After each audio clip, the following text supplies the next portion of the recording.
And this year, it might well be this young man on my left winning the Guineas. Billy Loughnane, be your first classic. Am I right in saying you've been walking the track for weeks? You're known for your preparation. You've been watching videos of old Guineas as well. Yeah, I've been up on the track every night for the past sort of 2 weeks or so, trying to prepare as much as possible and watch the last however many run-ins of the 2000 Guineas. It's my first proper ride in the race and really looking forward to it. Got a great chance, haven't you? Yeah, he's done nothing wrong to date and as George has said, he's had a great preparation into the race, so yeah, can't wait now. So Bo Echo later, what is a big day here at Newmarket, the first classic of the season. The Betfred 2000 Guineas, first classic of the season. It's Newmarket's biggest day. Away they go in the 2000 Guineas. Dancing Brave quickens up in the style of a very good horse. Dancing Brave, careful round. Starkey looked round, no danger, Dancing Brave. See the Stars on the near side for Mick Kinnaird from Delegator, and See the Stars wins a fourth Guineas for Mick Kinnaird. Frankel has destroyed them from halfway. An amazing performance as Frankel heads towards the line to make every single yard in the Guineas and win it well. Shadowed by the ruling court, fighting it up, and it's ruling court who will lead them home in the Guineas. Bo Echo in front, and it's Bo Echo who'll land the Royal Lodge. Stay unbeaten. It's Oxygen who's got all angles covered in the Craven. Oxygen it is who wins. Distant Storm settled so much better this afternoon in the Suffolk Stakes. It is Gustard who's got the lead, and he's going clear. Gustard was much the best. And he's set to go off favourite in what is a wide-open renewal of the Betfred 2000 Guineas. Currently trading at 5-2. Bo Echo at 4-1. Distant Storm popular at 5. Then it's double figures, the rest. Avicina put up by price-wise, a couple of our team as well. Popular each way at 22-1.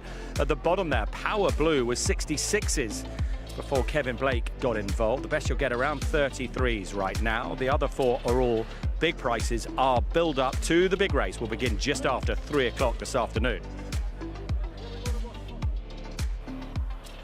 And this stretch of turf is what stands between them and Guineas Glory this afternoon. And you've seen the betting and you've heard the big names, the likes of Stard, Bo Echo, Distant Storm. And yet perhaps it speaks to the open nature of this race that our pundits are going for horses at bigger prices. Adele, you kick us off. I like Avicena. I think he was the one I was going to take out of the Craven. I don't think the race worked out in his favour at all. He's got a lovely turn of foot. He looked like he handled the track. I don't think he's done a lot wrong. He'll handle the ground. Do you agree with me, Jason? I do. It was a great run in the Craven, but it's the track, isn't it? You know, we often underestimate the nature of the Rolling Mile. The first classic of the season, you've got to get up to the top of the dip. And on that bike, once you're downhill, I'm afraid it's 450, 500 kilos, and it's got a mind of its own. What a great race. And we know Bo Echo absolutely thrives on that. But you've sparked a gamble in the race. Power Blue. Why? Big old price, Ed, but one of only 2 Group 1 winners in the race, trained by Robson de Aguiar, who the paper will tell you is a newcomer to the training ranks, but he's been heavily involved in the Adrian Murray setup up until taking out his own licence. I loved his comeback run. He was carrying a penalty at Leopardstown, and I just loved mechanically, Ed, he just slowed down quite a bit compared to looking like a sprinter in the making at 2. He looks like he'll have a great shot of getting the Rolling Mile here at Newmarket. I thought he was a big price. Hope he runs well. And you've sparked quite a gamble. What a great spot this is. What a day we have ahead. Francesca, tell us what's coming up. Well, I think there's going to be lots of people looking for value like our pundits are in the Betfred 2000 Guineas coming up at 3:35. We've got Goodwood and Thirst complementing the action here this afternoon. And we've got some interesting names. We've got Double Rush back on the Rolling Mile for more in our first race, the handicap. And Asphora, who now calls England her home, she's making her seasonal reappearance in the Hong Kong Jockey Club Whirlpool Palace House Stakes at 2:55. But don't forget, 3:35 is the time for this year's 2000 Guineas, the first classic of the season. These won't be taking part. Jacajara out of the first, Ancient Rome doesn't go, and at Thirsk, out of the Thirsk Hunt Cup comes Witch Hunter. Plus, on the ITV7 today, you could win £50,000. You know the rules. Get that entry in before the time of the first race. It's free to play if you are 18 or over. Here are the races in the game this afternoon. Find the winners of those and you'll be 50 grand richer. It's a 1:45 kickoff, so you've got just under half an hour to get that entry, and now is the perfect time to do so. 12 months ago, Ruling Court was in charge on the Rowley Mile. This year, Godolphin have 3 runners. Charlie Appleby has a great recent record in the race. He runs Distant Storm and King's Trail. Roger Varian has Avicenna.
King's Trail in Betfred 2000 Guineas at 3:35. The rest of his one before, where he gives the tennis steps here for racing. Congratulations to the winner, Jason.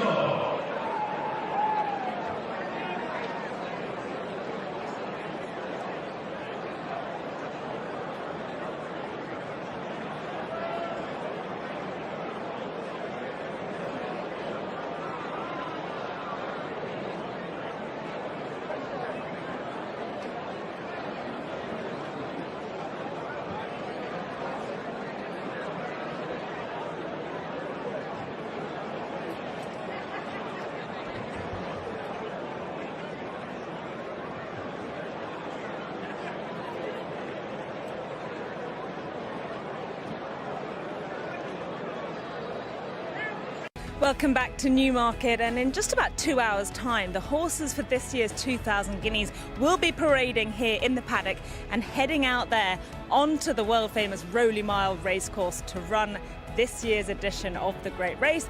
And on the track, we can go and find Ollie and Matt. Well, out here on track on a glorious Saturday afternoon, Matt Chapman alongside me, some of the jockeys, Shamey Heffernan walking the course. He rides the Secret Adversary. We'll grab a quick word if we can with him. You can always tell Shamey because he has his arm.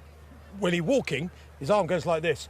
You can tell the Heffernan walk from a mile away. I'm just wondering whether we could grab a very quick word with Shamey. You've been out on the track. You're drawn in stall 5 on the Secret Adversary. A glorious afternoon. What do you make of it? Absolutely top class, but usually all the English tracks are top class. Very kind, safe, beautiful ground. Do you fancy your lad today? Yeah. Really? It's opened. It's opened. His work is super. He'd handle the dip track. Hopefully he's good enough, but I do fancy him, yeah. Okay. It's about time you won this race, isn't it? It's about time. You're running out of time, so this is it, Shamey. He ain't slow. He ain't. Good luck. See that walk? Look at the arm. The Secret Always Adversary. straight across. Hopefully the Secret Adversary isn't slow. Good to firm the ground here. Who do you fancy? Look, it's really boring because I think if you tip up Gestard or Distant Storm, it is really boring. But for me, it is Distant Storm. He pulled hard in the Acomb but wasn't disgraced. He settled in the Tattstalls and was brilliant. And in the Dewhurst, in the final 50 yards, he was running on strongly over 7. I think the extra distance, and you have the Appleby factor that he's just mustered when it comes to getting one ready for this. I think your excellent interview with Sheen Murphy on the opening show this morning was very revealing, because he said that he doesn't want to eyeball pace, and he is drawn next to the other speed in the race, Power Blue. He said he would shift left to avoid that pace, to avoid eyeballing. I think we may get a split. I'm with Oxagon, the Craven winner here. I think he, when there are questions to answer about the others, he's already answered it this year. It is a fascinating race. I tell you what, if they eyeball each other like you're eyeballing me right now, we're in for one hell of a smash-up. No, that's not an eyeball. That is the look of love, Matt Chapman. Oh, Enjoy Guineas Day. You. Well, the crowd was up on last year yesterday. They're expecting around 17,000 today, having fun in the sun. Come along if you can tomorrow. The weather forecast doesn't look as kind for the 1,000 guineas. Today, the first classic of the season. We've got 6 other races before that, starting with the 130 at Goodwood. Let's get details with Richard of that and today's market movers.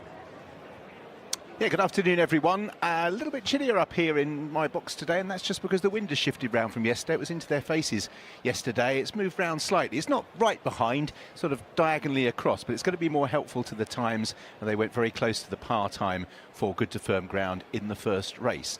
So let's look at our market movers for the day. Blue Bolt is very solid in the 205 race at Goodwood, the Conqueror Stakes, 10 to 11 from 11 to 8. Fifth column in one of our handicaps at 220, 13 to 2 from 9 to 1 for Godolphin. Blue RC in the Thirsk Hunt Cup, 7 to 2 from 5 to 1. And Gestad is the one. In, out, they shook it all about after the computer said no, if you remember, and he had to be re-supplemented or re-entered through supplementary. 5 to 2 from 7 to 2, this whole Aidan O'Brien runner in the Guineas. So closer to hand, we have the Fitzdares Chelmer Fillies Stakes. Now, this is one of the relocated races because of the current closure of Chelmsford. 6 furlongs is the trip. It's a race for 3-year-olds. It does potentially provide us with a few clues for the 1,000 guineas. Number 1 is Argentine Tango for David Allen. 2, Fitzella, who represents the Nell Gwynn form, David Probert. 3 is Flowerhead, Sylvester de Souza. 4, Hassala for Connor Planis. And 5, Hollywood Treasure, Colin Keane. 6 is Princess Petrel, Paul Mulrennan. 7 is Soul Love, Pierre-Louis Jamin. 8 Star Finch, Daniel Muscat. Number 9 Zooming, another to come back in trip, representing the Fred Darling form. So a couple of the Fillies trials there, with horses dropping back in trip to 6 from 7. The market is headed by Fitzella, who is at the top of the shop for David Probert and Hugo Palmer. She was very consistent last season. She drops back to 6 furlongs, having reappeared here in the Nell Gwynn. 130 is Seller, 7 to 2 Zooming, 7 to 1 Argentine Tango, as busy as a 2-year-old. There was a move for Soul Love at big prices that hasn't been sustained late on in the colours of her sire, Starman. So Fitzella, market leader, 2 to 1 for our first live race on 2,000 Guineas Day.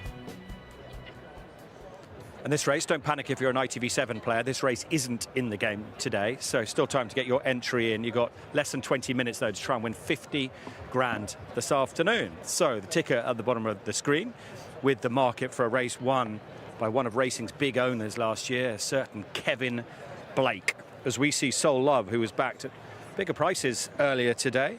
Pierre-Louis Jamin winning already at Goodwood. He had a winner for Harry Eustace earlier on the card. Carl Burke has got 2 runners in the Guineas later. Fitzella, though, here, Jason, is she the one they've all got to beat? Well, it's a form from last season, really, isn't it? She was a Princess Margaret winner, had a really productive 2-year-old campaign, and like many that we will see, including in the 2,000 and the 1,000 guineas over the next couple of days, she tried to run in the trial over 7 furlongs, and they now immediately come back sprinting with her. So that's probably the way to go. She sets where the bar is. Yeah, we might get a bit of a clue as regards to the 1,000 guineas tomorrow, with a few here having run in some of the key trials and might frank the form a little bit. And for example, Flowerhead was second in the Queen Mary to True Love. Look, that's going back a fair way, and she hasn't quite gone on with things, and she looks to be a little bit sweaty down at the start there. Flowerhead is a 16 to 1 chance.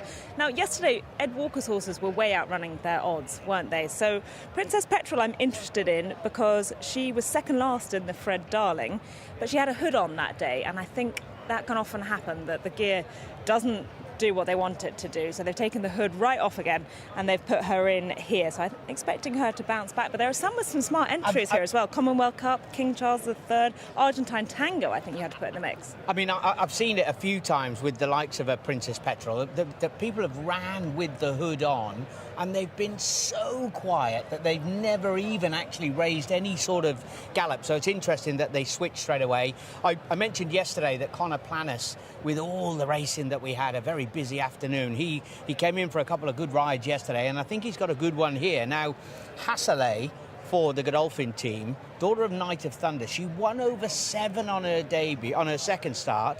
She returned sprinting, but it was her coming home time, Ed. She 22.60, really rattled home. With her running here, have you got any concerns about the Appleby form ahead of the Classic later? Few people have mentioned that, and also about Aidan's team as well, you know, not exactly pulling up any trees in the trials of Brussels. And yeah, the Godolphin team, what are they, 1 from 14, 15, 16, something like that. It wasn't great. Yeah, but look, you get the same sort of chat, you know, even over the jumps leading up to the big festivals. You know, none of these big operations really care about April. You know, it's from now on that it really, really matters, and now is when you want them. And I know it'd be better for everyone's nerves if there was a few more winners going in, but I think it'll be easier to get a feel for it after these 2 days. And we can talk about it a bit more depth later, but for example, the trainers' records in the 2000 Guineas, Aidan O'Brien having won it 10 times, but not since 2019, Charlie Appleby having won it 3 of the last 4 years. It's interesting seeing the patterns. Yeah, look, we'll talk about it more later now, but I think there's some interesting angles into that. I'm with zooming here if it's any good to you, Ed. Thank you for that, Kevin. Just in time as well for Blake followers. Let's go for our first of the live races on a busy afternoon in the company of Mark Johnson. And they're on. Sprinting over 6 furlongs, the listed Fitzdares Chelmer Fillies Stakes. A very alert beginning in the centre for Argentine Tango, being taken on by the favourite Fitzella, and these two are locking horns early. And then Hasselay on their heels, a length and a half off the lead, racing in third, ahead of Starfinch in fourth position, already just been nudged along. Over on the far side is Soul Love, who's racing in front of Flowerhead, and the last trio are Zooming, who races alongside Princess Petrol, and the back marker is Hollywood Treasure. Already they're going through the halfway point in the Chelmer, and the leader is Argentine Tango. Her lead is just about a length. Towards the far side is Fitzella, towards the near side Hasselay, and then Soul Love, who's also now beginning to put in her bid. On the very far left, beginning to stay on down the track, is Hollywood Treasure, and they're lining up now to take on the long-time leader Argentine Tango, with Soul Love over on the far side, Hasselay the Royal Blue on the near side, right over on the far side Hollywood Treasure, still 4 of them in line, just over a half furlong to go. Soul Love just has the lead now over Hollywood Treasure, and Hasselay on the near side lunging, racing up towards the line. Soul Love is out in front. Soul Love has taken the Chelmer. Tight second between Hollywood Treasure and Hasselay, and then the long-time leader Argentine Tango. Soul Love in the David Ward colours, who've had so many good horses over the years, wins. Second on the far side is Hollywood Treasure. Hasselay on the near side for Godolphin in third. Pierre-Louis Jamin, double on the day already. Carl Burke, the winning trainer, who's got Al Parsland and Bilkart to run in the Guineas later on. A winner for Starman, the sire here, Kevin. Yeah, of course, who was owned by David Ward, and who has put plenty of investment in supporting Starman, and he's one of the most progressive sires in Europe. He has Into the Sky in the 2000 Guineas today, the Prettiest Star in the 1000 Guineas tomorrow. You never know how these horses are going to train on until you see it. And look, early indications are very, very positive, and that'll be a particularly sweet one for the Ward team. Big turnaround in the form as well, because Argentine Tango and Soul Love, they locked horns over in the Prix-Siggy at Chantilly, but a big turnaround. The Burke runner, Burke has started hot. Yes, the Fitzdares Chelmer goes to Soul Love, who was a market mover from this morning, was 18-1 with a couple of firms, certainly Betfair and Paddy Power.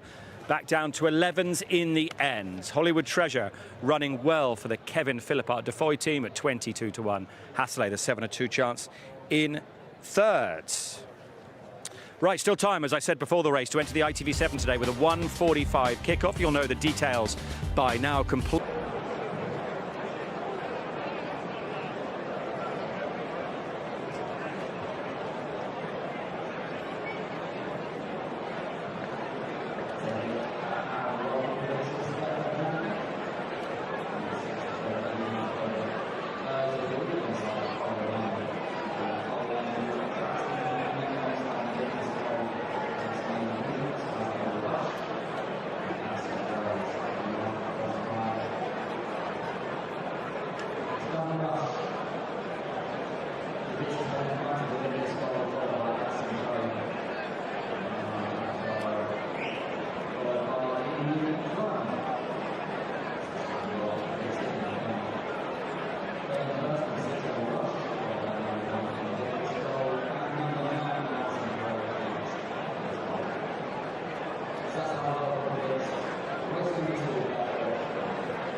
Now this horse, Double Rush, won here at the Craven Festival, won impressively, mind you, and he's taking the next step on the ladder, the same one that More Thunder took last year. He's due to go up another £8, and whilst he'll be a short price, I think he'll be a lot of people's fancy here. Let's get the details with Richard.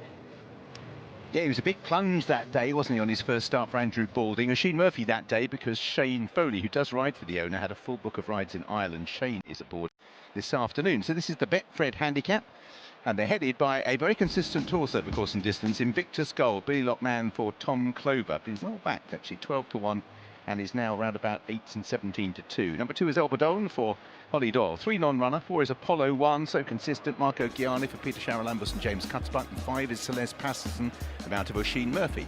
6 is Double Rush, Shane Foley. Number 7 is Cool Angel, William Buick. And 8 is Brian, amount of David Egan. Number 9 is the almost white Addison Gray for Ross Orion. And number 10, Indian Run for James Doyle. Rounds off the 9-strong field in the absence number 3, Jackajaro for £100,000 handicap. And in all honesty, Double Rush has scared off a few at 5 to 6. He is going to be considerably worse off at the weights. You finish close up to him on these terms, and your own mark may get compromised. Anderson Gray 4-1, 17-2 Invictus Gold, 9-1 Cool Angel, but it's a decent prize to try and win here. The Betfred Handicap over the straight 6 furlongs. Double Rush, odds on in a handicap, 5 to 6. Right, let's go into the paddock, and we can start with horse number 1, who is Invictus Gold. Now, he met Double Rush here in that Newmarket race last time out, but he's a bit better off at the weights here today. Celeste Patterson always threatened to be a good horse, and he's certainly taken it up a notch over at Dundalk. It didn't really happen for him in the all-weather finals behind Wiltshire. He's bidding to bounce back. And here is the favourite, Double Rush from the Balding stable, having his second run for the yard, having run and won very well for them last time out at the Craven meeting. He's short, but he does look like the group horse masquerading as a handicapper. William Buick gets the call for Cool Angel. Now, Mick Appleby and the team, they had a really tidy winner yesterday, didn't they, Billy O? And he put up a good performance, 4 3/4 lengths he's got to find with your red-hot favourite.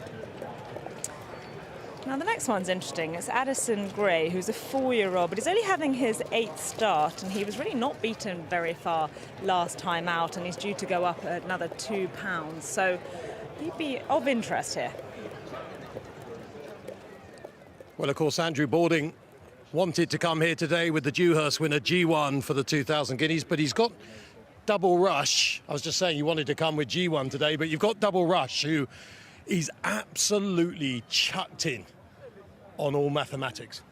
Well, yeah, I mean, he obviously looked very good the last time he came here, but that was only 2 weeks ago, and there's always a danger, you know, they run that well off a long break that you back up quickly, you know, sometimes they can bounce or whatever the I mean, you're making all the excuses, but if he just runs like he did 2 weeks ago, he will win, won't he? Well, that would be the case, I would have thought, but it's just whether you can guarantee that is the big question. Group horse in the making? Possibly. Good luck. Thanks. And Cheska, you mentioned it in the paddocks. You were here this day. He certainly looked like a group horse. Oh, yes, and we were all very much impressed by the performance of Double Rush. He was back that day on his first start for the Baldings, and I think you could not be impressed, right, Jason? Yeah, he fairly bolted in. I mean, they attacked him, didn't they, in the market, and talk about impressive.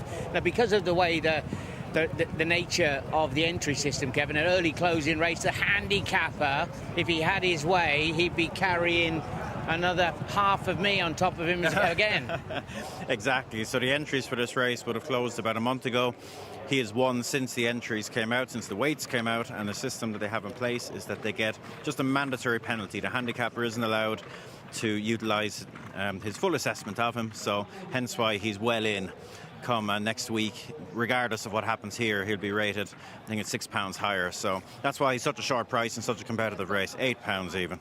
And if you watched the opening show this morning, you'll know that Tipping Tom was very confident about Double Rush here for Andrew Balding, who's won this race twice and has already had a winner today, one with Flora of Bermuda. Now, down at the starts for us on this big day is Adelmar Renan. The sprinters are just starting to arrive down to the start here, and the first thing you'll notice is the jockeys tend to usually pull up just before the stalls and get them walking, because, as you can imagine with the sprinters, they would need to reserve as much energy before a race because they rely on rapid, high intensity to win races. They actually use the glycogen, which is stored in their muscles. That helps them reach really high speed. So you want to see them down at the start just nice and relaxed before they start to go into the stalls. Probably worth noting, Indian Run is got himself quite warm. You can see he's quite sweaty, number 10.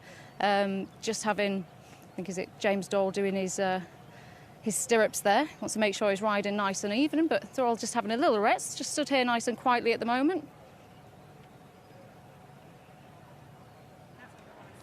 Sprinters at the start on a warm day like this, they need to be conserving their energy and saving it for where it matters. Jason, what do you make of Addison Gray? Can he keep improving through the ranks here? Well, he wins one of the races that has been a brilliant addition to the calendar over on the July course. He won the Greys race, and it's just such a wonderful sight as they came up there. I think that he's interesting. And Ross O'Ryan, who probably could have had the pick between Addison Gray or Invictus Gold, or maybe he's got the sort of in with Clive Cox. Possibly he had to go that way, but it certainly leaves Billy with an interesting ride on Invictus, Kevin. He looked a bit tubby on his return. Yeah, I think it's a great ride for him to pick up, Jace. Look, well beaten by Double Rush last time, but if you look back to his form at this exact time last year, he did a similar thing. He made his reappearance at the Craven meeting, ran a nice race, and then took a significant step forward to win a handicap at this meeting by quite a way. And look, he is higher in the weights this time around, but he's following a similar pattern. I expect he very much needed that run last time. I'm expecting much better today. He will need to be much better to reverse form with Double Rush, but I think he's priced very fairly.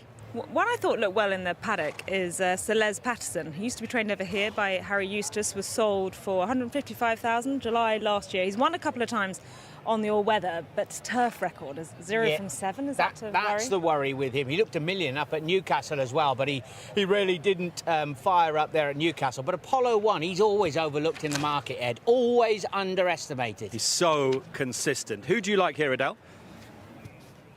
I'm glad to hear that, Jason, because I actually think down at the start he's one of the ones that I've kind of really picked out as looking really well, Apollo 1. I know he's the oldest horse in the race, number 4. He's just about to go into the stalls. He's got the blindfold on, just a couple of spins round just to disorientate him. You'd think now at 8 years old he wouldn't need that, but I did think he looked exceptionally well, and we can just see the stall handlers just behind El Bodon looking to try and push him into the stalls. He's been a little bit reluctant. He's not doing anything naughty. He just looks like he's just giving him a little bit of grief, but it looks like he's going to go in. And Holly Doyle, fresh off a good day at Goodwood yesterday with 2 winners. She rides the Jane Chapel Hyam runner here, who was last at Newcastle on his reappearance. Another one with a bad record on turf. But he's a funny one, isn't he? Because he'd sort of been graduating through the grades and had been running really, really well prior to a bit of a no-show. So the favourite, very solid, Double Rush. Always worth watching this race. Last year, More Thunder won it.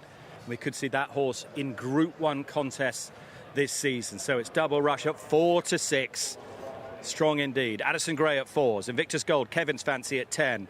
Cool Angel out to 12. Celeste Patterson 16. Stephen Thorne, the trainer, is here today. Let's see what happens with Richard.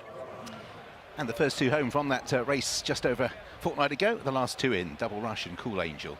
Cool Angel goes forward. Double Rush, who's drawn in stall 2, so towards the left-hand side. Stall's positioned in the centre of the racecourse today. And we are all set. 6 furlongs for the Betfred Handicap. Valuable prize over 6 furlongs. All set. And they're off. Oh, and jumping up in the air there was Indian Run. Right up in the air. And James Dole did very well to sit tight there, and Double Rush is well to the fore with Apollo 1 early on. The pace not a frenetic one. El Bodon is one of racing keenly, and Invictus Gold got squeezed there between Cool Angel and Brian on the outside. So rather an eventful beginning as Apollo 1 sets the pace. Double Rush, the market leader, white and green on the left-hand side. Right-hand side, Celeste Patterson. El Bodon races next in the white bridle, ahead of Brian in the pale colours the far side. The almost white Addison Gray. Then Indian Run, Cool Angel and Invictus Gold are both towards the back of the field as they're making their way down towards the halfway stage. Old Apollo 1 out in the lead. On the left-hand side, Double Rush. Right-hand side, Celeste Patterson. El Bodon comes next. On the outside, Brian, then Invictus Gold. Gold. Addison Gray beginning to make some ground. So Double Rush heads down into the dip and now begins to try and put this race to bed. In second, Addison Gray, then Apollo 1, and out in the lead it is Double Rush by 2 lengths. In second place is Addison Gray, then Apollo 1, but Double Rush once again well in command up the hill towards the line. A Double Rush, the handicap, good thing obliges. The first on Guineas Day beats Addison Gray, Apollo 1, Celeste, Patterson, Elbadon, Cool Angel, Brian, Indian Run, and all the way back to Invictus Gold. So second and third from that handicap. A fortnight ago disappointed, but pretty smooth for Double Rush. This time Shane Foley in the saddle for Fours Europe Limited. Those colours were carried by Yulong Investments last year. They were the other way round. Yellow, the green colours with the white checks on the sleeves. And he is clearly a horse that's going to take decent rank amongst the sprinters we saw last year with various horses. You don't need too much to go from handicaps to group races in the sprint division, and Double Rush I think will be bound for that. Fours Europe Limited, Shane Foley, Andrew Balding and a whole host of punters get off to a great start. And a double on the day already for Andrew Balding, who's got one of the outsiders in the Guineas this year. So unlucky to miss out with Gawan. He has Venetian Prince for Jeff Smith in the big one at 3.35. This horse 10 to 11 this morning, backed into 4 to 6. A good thing for many today. Stall 5, stall 5. Whoop. Oh, I'm very lucky because his helmet was literally an inch and a half away from that top bar, and trust me, that is an extremely solid structure. So well sat by the Doiler, rides a winner. Now getting into the closing stages of the race, you had Addison Gray making a good challenge there, which for a moment you thought was more Double Rush in danger, but just about here, Jason, he hit top gear and went away from them. Yeah, I think he powered away. And also, remember, he probably was more a bit up in his comfort zone last time, i.e. didn't have anybody taking him on. You've got Apollo 1, who's run another good race, hasn't he, back in third. He's always underestimated. And I suppose, look, just to add a little bit of cold water into the equation, I know this horse has gone and won a Heritage Handicap in the style that he has, but he was £8 well in, and he's won by around £8 what it would have entitled him to win by. So it'll be a slightly different game for him back off his revised mark, but he looks to be very progressive in fairness to him. Let's hear from the winning jockey, Shane Foley. Yeah, big cheers all round. One of the bankers of the day's gone in. Shane, nice horse this. Yeah, he is a really nice horse. We always loved him last year, and he was probably a little bit weak and immature, but he came with a lofty reputation last time. Obviously Andrew and I'd liked him, and Oisin loved him, and yeah, it was push button really. It goes without saying, but he's destined for bigger and better things after that, isn't he? Yeah, without doubt. It's great for the guys to put a lot into the game. Mr. Zhang is here as well, so he doesn't normally come racing too much, so it's great. But yeah, I think he's out of handicaps after today, but I don't think that'll bother him, being honest. Just tell me about the ground out there. How's it riding? It is quick. I don't think the jar is just about over, but yeah, no, it's good fast ground. And I know our attentions today are on the 2,000. You don't have a ride in it, but you do ride Evolutionist in tomorrow's 1,000. How do you assess her chances? Yeah, she's a filly. Look, she's a little bit of an outsider. She was very good in France. She has some track form here as well, which is always a help, and I think she could be a little sneaky outsider. Okay, well done. Thank you. So Double Rush does exactly what More Thunder did and follows up from a success here in that sprint just over 2 weeks ago. But as I say, add £8 on, he's going to be a 103 rated horse. He was bred by the owners, Yulong Investments, and that was the second winner from 4 rides for Shane Foley, so retained by the owner. 4 to 6 favourite beats number 9 Addison Gray at 9 to 2, and third was number 4 Old Apollo 1, makes the frame again, and always a decent price, 18 to 1 for him. Non-runner there was number 3 Jacajaro, a field of 9. Well, he's had Flora of Bermuda, now he has Double Rush. Andrew Balding in top form, well done, Kingsclear. OK, so we kind of got what we knew we'd get, didn't we? Well, I think it was pretty much the same performance as last time. It was very encouraging to see. I mean, he's a very talented horse and obviously likes Newmarket and handles fast ground well. So, in my mind, Royal Ascot will be your first really big target. What race at Royal Ascot do you think he's going to be in? Well, obviously he's in the Group 1 on the Saturday already. Depending on his rating, he might get a Woking entry as well. I don't know. It's to be discussed with the owners.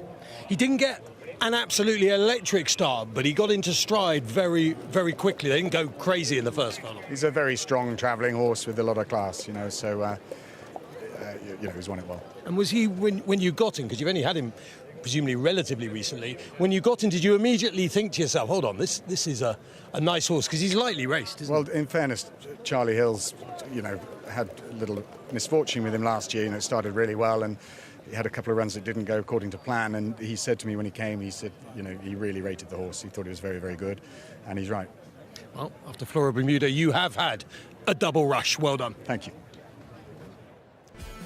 He's getting quotes of around 20-1 for the Queen Elizabeth II Jubilee Stakes, that big Group 1 Andrew referred to on the Saturday of Royal Ascot. Big race today, what a saga it's been for Stade in the build-up. Out after a computer glitch, supplemented back in. Aidan O'Brien, sole runner in the Guineas, he's won 10 times.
Well, welcome to May Madness, everybody. Over the next month, the flat season really does go into overdrive. And after 3 days here, we head to Chester for the main meeting. Remember, last year we saw the Derby and Oaks winners on the Rudy. Could happen again. All the action from Chester starts at 1 o'clock on Wednesday. Lots of race goers here at Newmarket this afternoon to enjoy and hopefully pick the winner in what is a wide open Guineas. You can enjoy this day of the races in the annual badge members bar, if you are, of course, an annual badge members and member, and you can see lots of people enjoying a day in the sunshine. How are you, sir? I'm very well, thank you. Great spot, this, isn't it? Yeah, it's brilliant. Yeah. Brilliant, absolutely brilliant. Have you got a tip for me in the Guineas? Yes, good old. Okay. Any one of the three. Covering your bases. And young Billy, I'd love to see him win it. Billy Loughnane on Boeke. Well, lovely to see you. Good luck. Let's see if this table have got a winner for me. Here we are. How are you? Hi, Ollie. How are you? Who wins the Guineas then? Hi, madam. How are you? Very well, thank you. A couple of outsiders, I think, have got a good chance.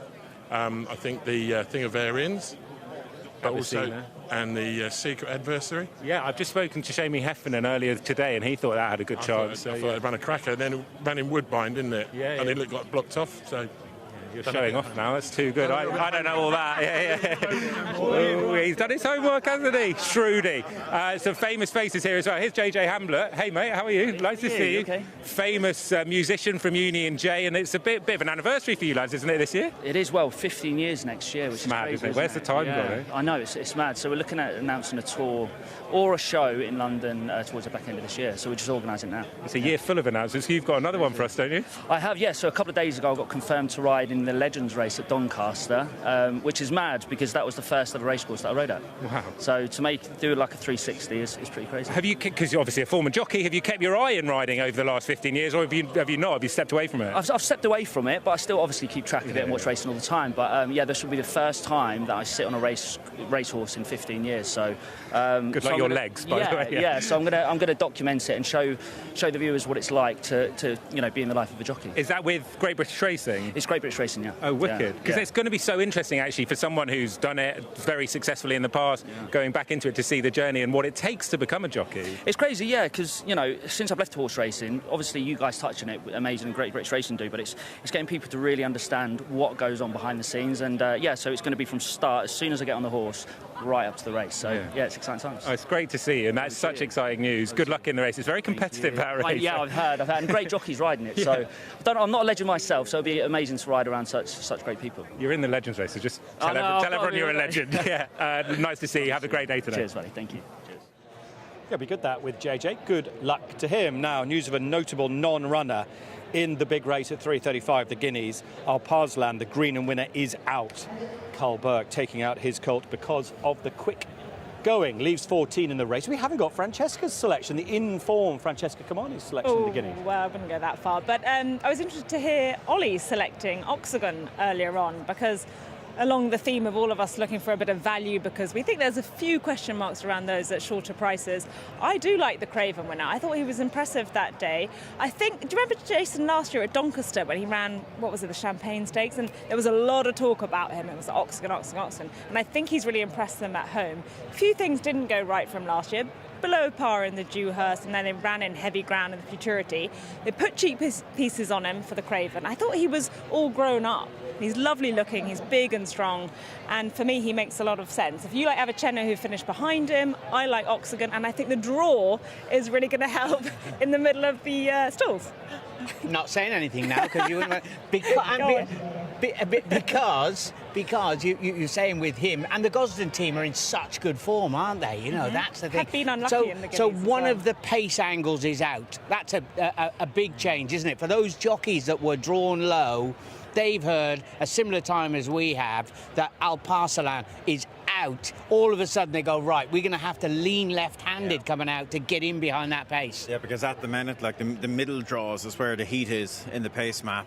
He was the one exception up low. So like you say, it changes the picture. It's going to change the mindset of those jockeys that are drawn low, that do want to take a lead.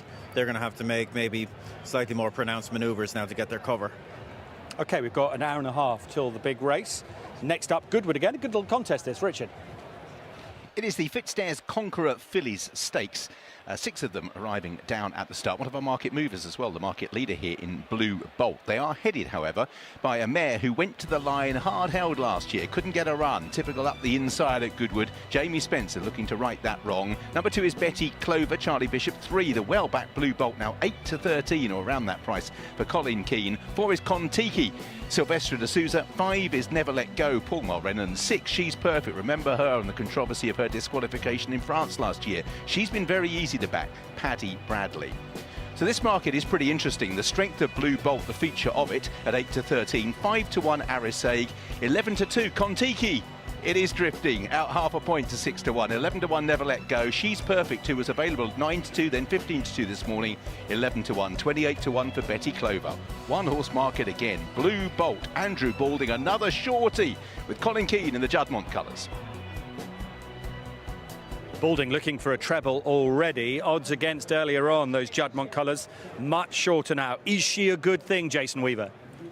Well, the weakness for what we thought was her main market rival, certainly on official rating. I mean, She's Perfect and Blue Bolt bring in that strong Group 1 form. That is the key, isn't it? You know, she ran an exceptional race in the Sun Chariot.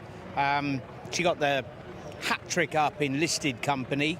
There is every reason to think that she sits in here perfectly. The Balding team are hot. Why is She's Perfect so weak in the market? Would suggest she's going to need the outing. I know she did have a racecourse scallop, didn't she, a couple of weeks ago, but look, she had a serious setback and it's taken time, and really, like, today just won't be. All today will be about is having a positive experience, hopefully hitting the line well, probably taking a big blow, and, you know, move forward from here. So just bear that in mind if you're considering having a few quid on her. She does have a big following. Of course, the French 1000 Guineas winner that wasn't. Yes. That was an incredible one of the racing stories of last year, you'd have to say, for drama. But look, Blue Bolt sets a very high standard, in fairness. But, you know, I wouldn't put you off the Sandringham winner, Never Let Go. I can think a case can be made there at a bigger price if 8 to 13 favourites aren't your thing. Then look, this isn't a particularly attractive each way race, but if you wanted an alternative, Never Let Go would be the one for me. And with that team absolutely red hot at the moment, I was interested. Arisaig at the top. We know she runs well here. She was unlucky in this race last season. Probably should have won. But she's got an entry tomorrow as well. May well go here and tomorrow. She's in my Billy Joe category of... Oh, is she? Is she? Absolutely. You know what to do. Stay on board, Ed. One more time? No. Well, viewers, you know what to do. If Ed Chamberlain is jumping off the train, you climb aboard right now. Stay strong, Kev. Arisaig second at 5 to 1, as you can see. Blue Bolt, the strong favourite, the horse that was second in the Sun Chariot. And it'd be interesting, Ed, when you've got a small field like this, if you're mentioning about the angle that you went in, Kevin, with She's Perfect, they're obviously going to get a bit of a lead with her. It could just be left to Blue Bolt to take a real stranglehold of the race, pop out in front, and if that is the case, should be very, very hard to get by. Look, it's a big season for Colin Keane, you know, his first full season in this role with Juddmonte, and look, understandably there has been an adjustment period. He's riding at a lot of tracks that he wouldn't have had loads of experience of prior to getting the job, but he's had I suppose the guts of 6 months of riding around these tracks now, and he's only going to get better, because do not doubt Colin Keane for 1 minute. He is a world-class jockey. And we will see Sir Sen. I think is she in tomorrow, Kevin? Is that it? Because there's that bit of form with Kontiki, of course. Yeah, she's declared on Monday to make her comeback in the Mooresbridge Stakes at the Curragh against the highest-rated filly on planet Earth, Mini Hawk. Kontiki goes in the famous Harris Silks. Last saw her finishing 7th in the Coronation Stakes. In goes She's Perfect. Good luck to Basher Watts and his gang. I'm sure we'll be there cheering her on as Blue Bolt just drifts a fraction to 4 to 6 from 8 to 13. The Ed Walker filly will be next forward in the Rockcliffe stud colours. Never Let Go. Paul Mulrennan down at Goodwood today. And here comes Blue Bolt for Juddmonte, Colin Keane, and the bang-in form Andrew Balding, who's had 2 winners already today. And that's it. Well done, good, huh? And they're off in a perfect line. Sir Fitzdale's Conqueror Fillies Stakes listed, and as I go through the early stages, She's Perfect is going to play the front-running role. Very keen is Kontiki racing in second. Then in third is Blue Bolt up against the inside rail, Betty Clover. Arisaig is held up towards the rear of the field together with Never Let Go, and at the end of the first quarter of a mile, Paddy Bradley has She's Perfect out in front by a length and a half to Kontiki, straining the reins to the outside. Betty Clover to her inner, dropping back to fourth is Blue Bolt, but unhurried. Then to the inside is Never Let Go, and Arisaig dropped out the back of the field by Jamie Spencer, racing some 6 lengths off the leader, who is She's Perfect. Perfect, as now they begin to make the run down the hill and on towards halfway in the 29th running of the Conqueror Fillies Stakes.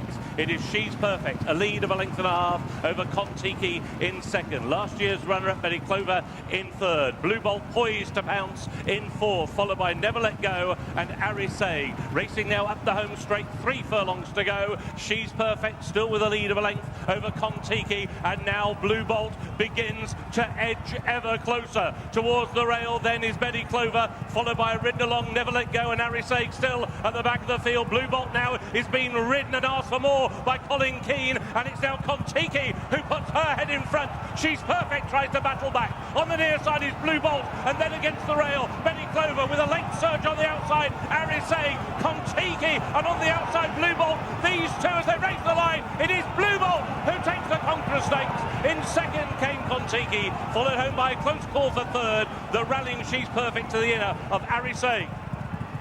Another heavily backed favourite goes in. Blue Bolt wins at 4-6. A flying start to the day for Andrew Balding.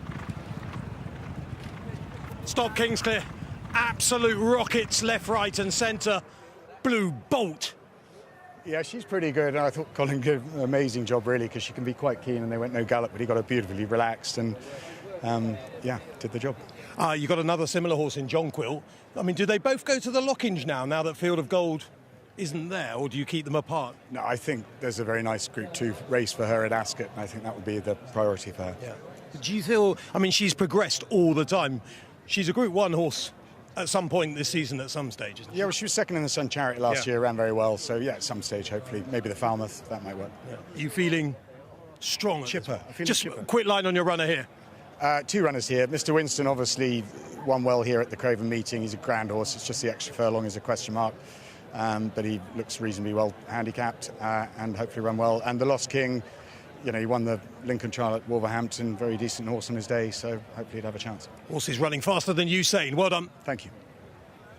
And he's got Venetian Prince in the big one, who's a huge price at 100-1. Right, Jason, let's pick it up. Kon-Tiki, weak in the markets, run a cracker after a long time off. And it's a head-to-head with a favourite. So Sylvester's incredibly tough to pass once he sets sail for home. I always remember James Doyle saying, you think you've got him, and he throws another change of hands and gets an extra run out of them. So she's had to really dig in. What a good performance in the end. I mean, well on top in the finish. Stood right next to Charlie Johnson. He said no gallop. Arisay's run a blinder considering. Yeah, sure, look, it's a classic example of the best way to get a good horse beat is go a bad horse's gallop, and they crawled there and made it much harder work for Blue Bolt than it might otherwise have been. But in fairness, it was worrying, but she was well on top of the line. It's a race Andrew won 10 years ago with Blonde Me. He's won it again, treble on the day already. Blue Bolt went off the 4-6 favourite. A lot of people will be supporting this horse in the 2,000 guineas later. The unbeaten Royal Lodge winner, Bo Echo, for George Bowie, and the 20-year-old jockey who spoke to Ollie yesterday, Billy Loughnane. Yeah, it's great. Obviously, Bo Echo's been a massive horse for me last year, and he's had a good prep into this race, and one more sleep left to go. From all the chatter I hear from George and the team, you and the lead-up, it sounds like the preparation has gone really well. The things that you can control have gone completely according to plan. What you can't control is the draw, and that is a question that we'll be asking on the opening show tomorrow. What do you do from stall 15? How much of a concern is that for you? He's a horse that he's better when he's got a bit of cover, so being on the edge I'm not too worried about. If there is a positive to take away from it, it does give me a few options in the sense that I'm not going to be bang smack in the middle and have sort of traffic problems. Touch wood, I'll be able to have a smooth trip out there and be able to move when I want to. I know that this might be a slightly unfair question, but we're looking at it I'm certainly looking at it going, it looks like an open Guineas, but and that's because of what's happened in the trials, really. Are you looking at it going, well, actually, there's nothing really I'm overly scared of from the trials, and we've got a real contender here on what he did as a 2-year-old? Bo Echo is very good as a 2-year-old, as we all know, but it's a 2,000 guineas, and every horse running a Group 1 you have to give respect to. So, look, he's done nothing wrong, and I'm just really looking forward to the day now. And just give us an insight into what you do tonight and indeed tomorrow morning. Are you going back studying all the runners? Like, how does Billy Loughnane prepare for a classic? To be honest, I've done most of it already. I did it yesterday. As soon as the draws came out, I was straight onto it. I've been walking the course for the past couple of weeks with George, and I've watched however many guineas from the last years gone by trying to just see what different people have done. So I'm trying to tick every box now, and tonight we'll be just getting a good night's sleep, and all systems go for tomorrow. There's Billy Lockman there talking about the Guineas, which is, of course, rapidly approaching, but we have 2 more races from Newmarket prior to that. The first of which is another handicap, £100,000 for the Betfred Suffolk Stakes. Straight 9 furlongs, headed by the wonderful-looking number 1 Bullet Point, Tom Marquand. 2 is Astro King, Jason Watson off the back of a 658-day absence. 3 Botanical, Clifford Lee. 4 Fifth Column, William Buick, and 5 Bahaba Gayath for Billy Lockman. 6 is Erzin Jan for Ray Dawson, and 7 The Lost King, PJ McDonald. 8 one of our non-runners. 9 Mr. Winston. Could it be 4 for Andrew Balding? Sheen Murphy is aboard. 10 is Tycoon for David Egan, and 11 Al RB to the mount of Sean Levy. 12 is Alcaraz for Rob Hornby, and 13 Thunder Wonder for Holly Doyle and Charlie Johnston. So this is a far more open-looking contest. Bullet Point on his seasonal return 7-2. Mr. Winston, who won here just over a fortnight ago, 4-1. Fifth Column 13-2, and Botanical trying to follow in the footsteps of the likes of Liberty Lane and others that have gone on and won the Cambridgeshire over the straight 9 furlongs in these colours for Carl Burke. Yeah, Bullet Point close to the top of the market, the team in red hot form with a treble yesterday. Didn't quite happen for him in Australia. Prior to that, he was climbing the ranks. Botanical was trained by George Bowie last season. At one point looked a very promising horse before losing his form. He's been switched to Carl Burke, and his debut for the yard at Doncaster was quite promising. Plenty of weight, but he's earned it. Fifth Column was pretty impressive last season. He won on 4 occasions. Probably needed his return to action at Newbury. Bound to take a step forward here. Top rider booked. Mahaba Gayath, trained by Charlie Johnson, ran very well at the Glorious Goodwood meeting last season. Shaped well in his return. Disappointing last time at Pontefract. Cheek pieces go on now, and they need to revive him. Don't need to tell you that this is trained by last year's winning stable, and they are in red-hot form at the moment. Ran up at Newcastle in the Championship Mile. That form will be tested later up at Thirsk. Mr. Winston, trained by the man in form, Andrew Balding. Disappointing in the Cambridgeshire last time. He was gelded over the winter and returned to winning ways here at Newmarket just 18 days ago. Has a £5 penalty, but is well fancied to defy it.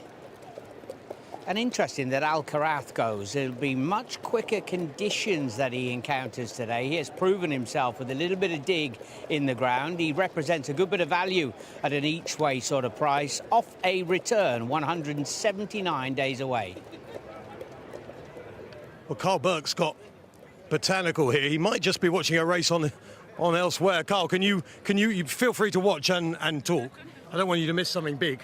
Well, it is big, Thirsk. OK. Very quickly, this horse ran well in the Lincoln. He did. He ran really well. It was a first run for us, and we learnt a bit about him. I think this triple suit him better. Whether the ground is a little bit on the quick side, we'll see. But, no, he's in good form and probably won't be as aggressive over this trip with him as we were at Doncaster. Speaking of the ground, is that the reason why Al Parsons come out of the 2000? It is, yeah. He's just, when we ran him in the Dewhurst here, he came out of it a little bit sore, didn't really handle the undulations, and that was on probably autumn ground rather than this ground. I think the first race the jockey said it was lovely ground, but we know how quick it dries out here, and it's a long season. There's a lovely race in Ireland in 3 weeks for him, the Irish Guineas, so that's where we'll go. It's just an example of someone doing the right thing for their horse. If it doesn't suit their horse, then you run it when the conditions do suit. Exactly, and we were all in agreement. Mohammed was strong on that plan, so that's what we're doing. Thanks, Carl. Thank you.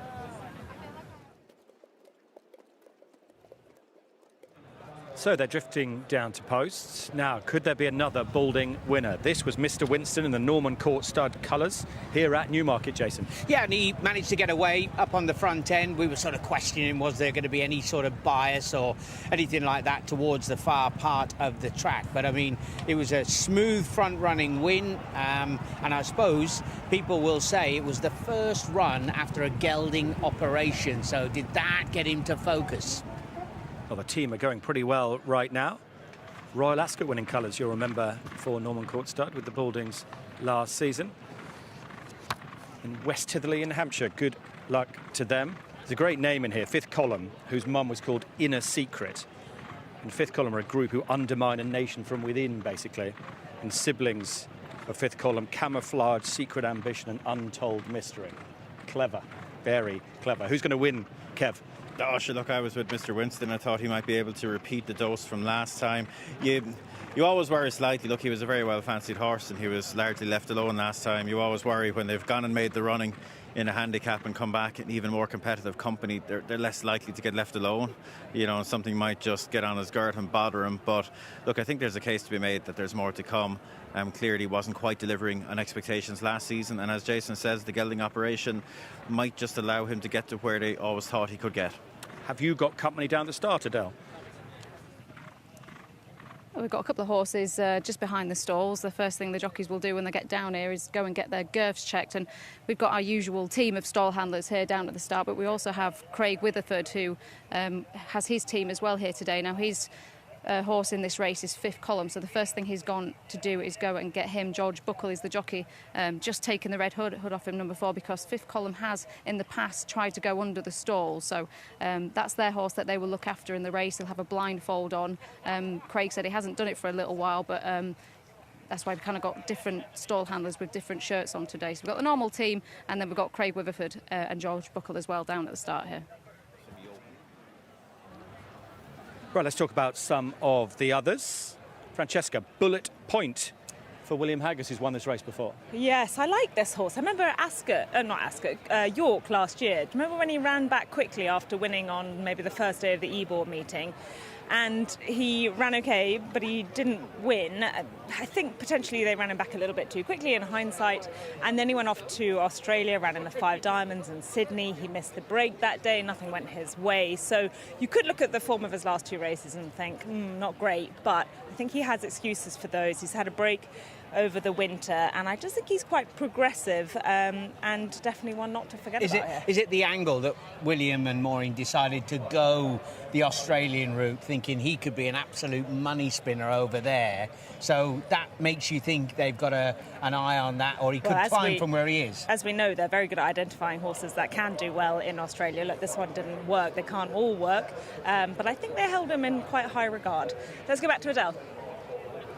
Well, there's not much air down at the start here. There's actually not a breeze at all, so quite a few of the horses getting sweaty. But I don't know if you can just have a look there at William Buick on board Fifth Column. He's actually got a towel, which is used to kind of just wipe the horse's neck down. Also, it kind of helps him keep his reins nice and dry as well, because he doesn't wear any gloves. So sometimes when the horses are sweating, their reins, because they're made of rubber, can get really, really slippy. So it's a really good idea that you see William using a towel to kind of just help him keep his reins nice and dry.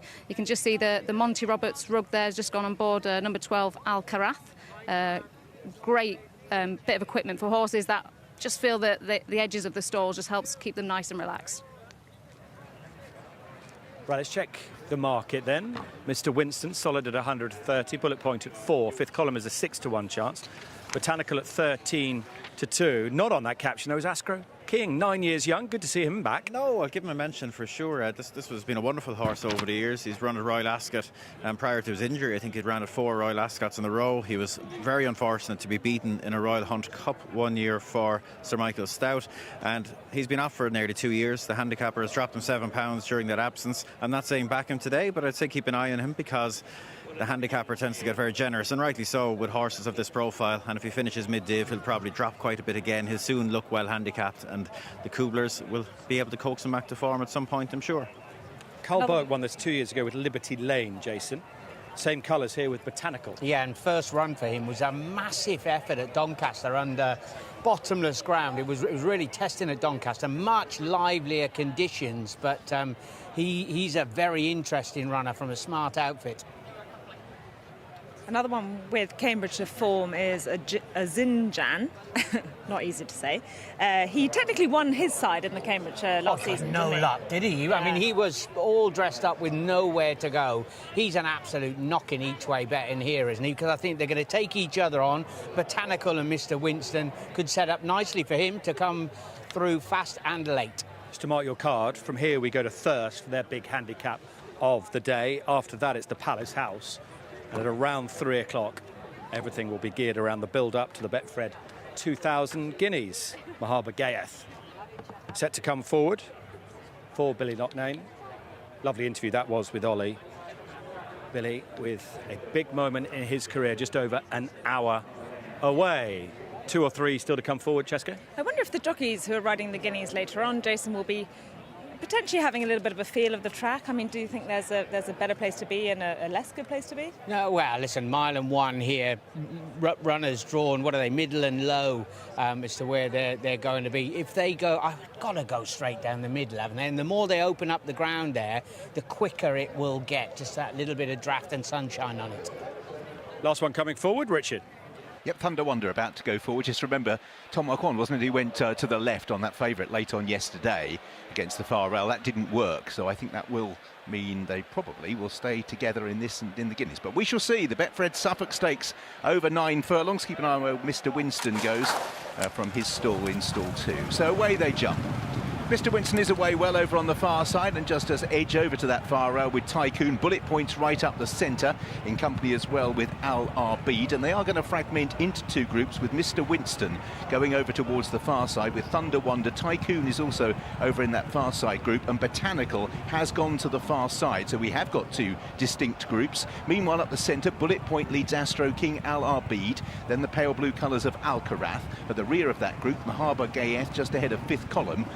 Jan is dropped right out just ahead of the Lost King. So on the halfway stage, the far side have the lead. Mr. Winston giving a toe in to Thunder Wonder. Botanical ridden more patiently on the heels of Tycoon, and that's the quartet over on the far side who have the advantage at the moment. Bullet Point comes next, but is no closer than around about 4th at this point, with on the right hand side of him Alcarath, the striped colours of Astro King and Al Arbeed, the Lost King, 5th column Mahaba Gayeth, and right at the back of that pack is Jan. So we're making way down towards the final 4 furlongs. Mr. Winston with being taken on Thunder Wonder, Botanical on that far side with Tycoon. They still hold the advantage at the moment, and a couple of lengths clear from Bullet Point, who's being ridden along. Then on the right hand side we have Alcarath as they continue their progress. Over on the far side it's Mr. Winston. They have the lead over there, but they're all now being ridden, and the near side are beginning to make some inroads with Thunder Wonder, Botanical. Bullet Point from the back, 5th column in the Godolphin Blue is picking up, and Jan from a mile back. Mr. Winston slim front over on the far side, but now 5th column and Jan are throwing down challenges, drifting over to the far side. Tycoon's moved over to head that far side group. Jan came from last to nearly first. 5th column and Tycoon, but it's Jan. Jan, a big winner for TJ Kent. 5th column Tycoon, the Lost King. Then behind those in 5th place was Alcarath. In 6th over on the far side, Mr. Winston.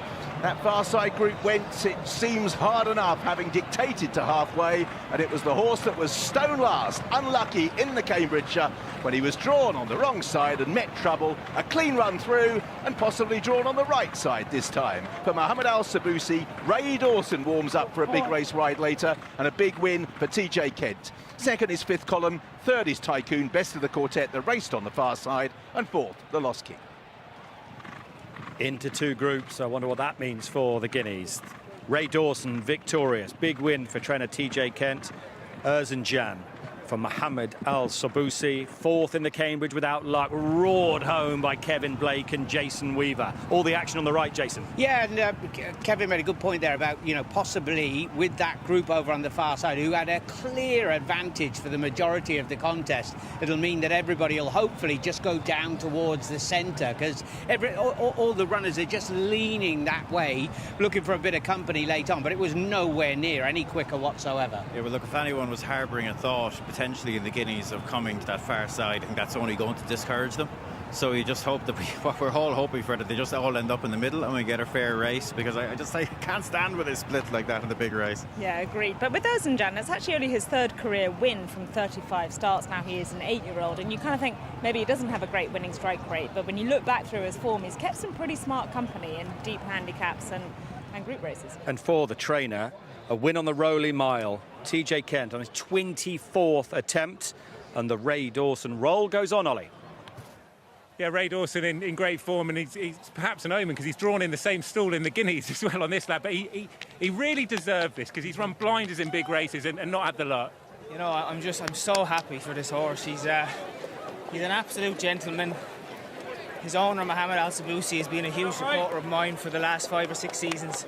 You know, he's supported TJ over the last 3 or 4 years here. And he's an absolute gentleman, and I'm just so happy for him as well. And I know how much this means to TJ, his 2 sons, Lewis and Ryan. It's a family kind of operation, and yeah, this means the world, you know, to be a part of this. And yeah, this horse really deserved that. It's great, and it goes without saying, such a big stage as well, 2,000 Guineas Day, to have this horse deliver like that. Yeah, no, TJ's a very good trainer, and we've always had a lot of belief in this horse. I think he was desperately unlucky in the Cambridgeshire last year. We beat our side by 4 or 5 lengths, and unfortunately the other side were too far ahead. But look, he's got bags of ability. When they go a nice gallop and he can cruise into the race, he's you know, he's obviously got a lot of talent, and he's a hard horse to win with, but not because he's not genuine or anything. He's an older horse, and when it works out, it's very good. Well, it's interesting you say that, actually, because the Cambridgeshire was, I mean, it's the Cambridgeshire, it's a different race, I know that, but on the far side they were ahead of you at one stage. Were you thinking, oh no, this is happening again? No, you know what, not really. I seen Will. I thought, well, it's never a bad option to be following the Royal Blue colours, and in fairness, he actually took me into the race quite nicely. It just worked out well. You never know what's going to happen in these big races, big competitive handicaps, but look, I'm just delighted to be a part of it, really. You're the team this morning and this afternoon tipping up Avicenna. How do you assess the chances? Yeah, he's drawn bang in the middle, the same draw as you said as this fella. He's come on from his run, he looks a picture.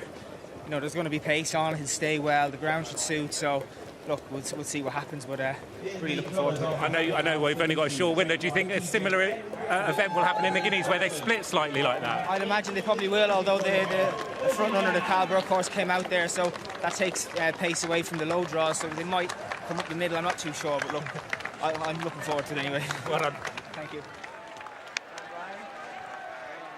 That leaves 1,194 of you left with 4 legs to go in today's ITV7. Yeah, Erzincan's certainly been round the houses. He started off in Ireland with Dermot Weld. He then moved to Dubai for a while, was trained over there, had a lot of racing in Dubai, came to Paddy Toomey, had 1 run, and now is with TJ Kent. So well done. Bred by the Aga Khan, and Erzincan in the colours of Mohammed Al Sabusi wins 17-2. 5th column was second, 13-2. Third, number 10, Tycoon, 22-1. Non-runner there was number 8, Ancient Rome, left a field of 12 for the Betfred Suffolk Stakes, and a big winner for TJ Kent. Well, here's TJ. What a way to bang in your 2nd winner of the year. Yeah, in the same colours as well, which is great news for Mohammed Al Sabusi. I'm delighted to train him a winner. It's always good to train him a winner because he's such a big supporter of, not just for me, but for horse racing. TJ, this is a horse who's got loads of ability, just has to time his run right. Yes, he needs to be held on to. He loves passing horses. He's got some great form with his previous trainer, Mohammed's trainer in Dubai. So if he ran up to that sort of form, we knew we had a good chance, and also the run in the Cambridgeshire.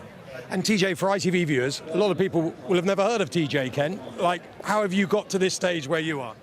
I've been around a while, you can tell by the face. But yeah, I started off with an apprentice to Michael Jarvis, and then spent a lot of time with David Loader, who is, if you've worked for him, you'd understand how good he was as a trainer. Well, David, of course, he just went crazy when he had a loser. He was winning so much back in the day. Attention to detail was always at the forefront with David Loader. Well, it sounds like you've got the detail absolutely spot on today. A really big win for you on Guineas Day. Well done. Thank you very much. Thanks, TJ. Take care. And the countdown to the Guineas is on. What a story it would be if Jim Boyle's colt could take Kieran Schumacher from the darkness of Field of Gold last year to the light with Into the Sky.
2,000 guineas. 2006, they jump away. George Washington restrained leading the gates. The dark blue jacket, he's pulling hard at the rear of the field under Kieran Fallon. Where does the early pace come?